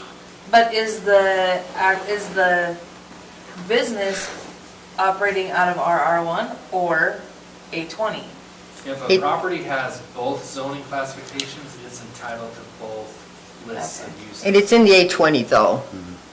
All the, Most of it. yeah, most of it's, Properties they want. yeah. Because I get what they're saying, like, it's a rural community and now you're having all of this stuff in this business and these commercial type activities.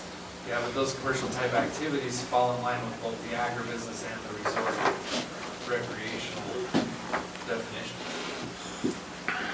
Are they? There were some pretty designated comical as resorts? Is that what comments we did? tonight. Well, that's one of the listed uses, and A20 requires a C2 for that. But we reserve the right to determine where the resort is put at. Well, Who if you- decides that? Right, so it's administrative C2, so as long as they check the boxes. Is it a resort? Does you They have can resort just check a special box No, and it's change just their... a recreation resort. The neighbors have the same rights too. I mean, if Yeah. they wanted to put up their No, own I'm big ranch asking, slash is that, resort, they is could. his property designated as a resort? Is His that what we property did? is designated as A20, and part of the list of uses on A20 with a C2 conditional use permit is recreational resort, which would allow for commercial service uses. So you have the zoning on the property leads to a list of uses, and those lists of uses are permitted or conditionally permitted. But we could, as a condition, decide where the concert could take place if we wanted to. Yeah. I mean, electricity's kind of a difficult thing, but One of the conditional use permit standards, I think it was number 10 or number 12, allows you to talk about, set the location. and Okay. Hours of operation. operation, location.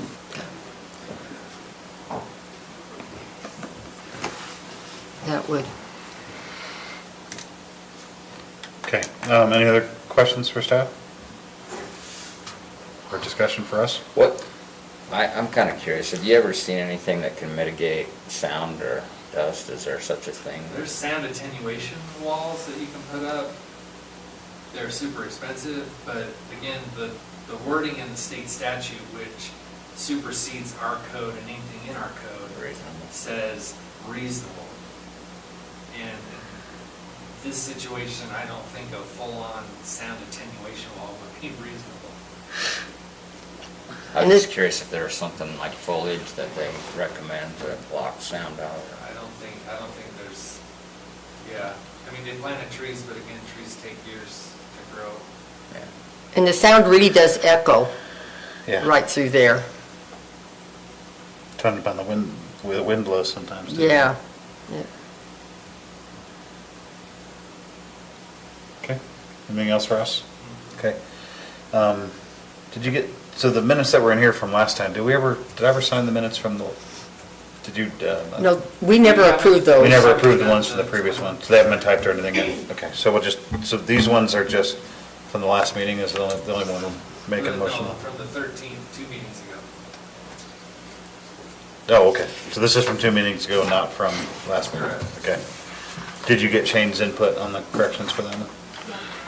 You betcha. Yep, Shane does. Okay, so. Oh, I thought you said change, never mind. Okay, so if there's no other questions on that, we can take a motion to approve those. So moved. Second. All those in favor? Aye. So moved. All those- Second. All those in favor? Aye. Thank you, everyone. Good meeting tonight, a lot of difficult ones to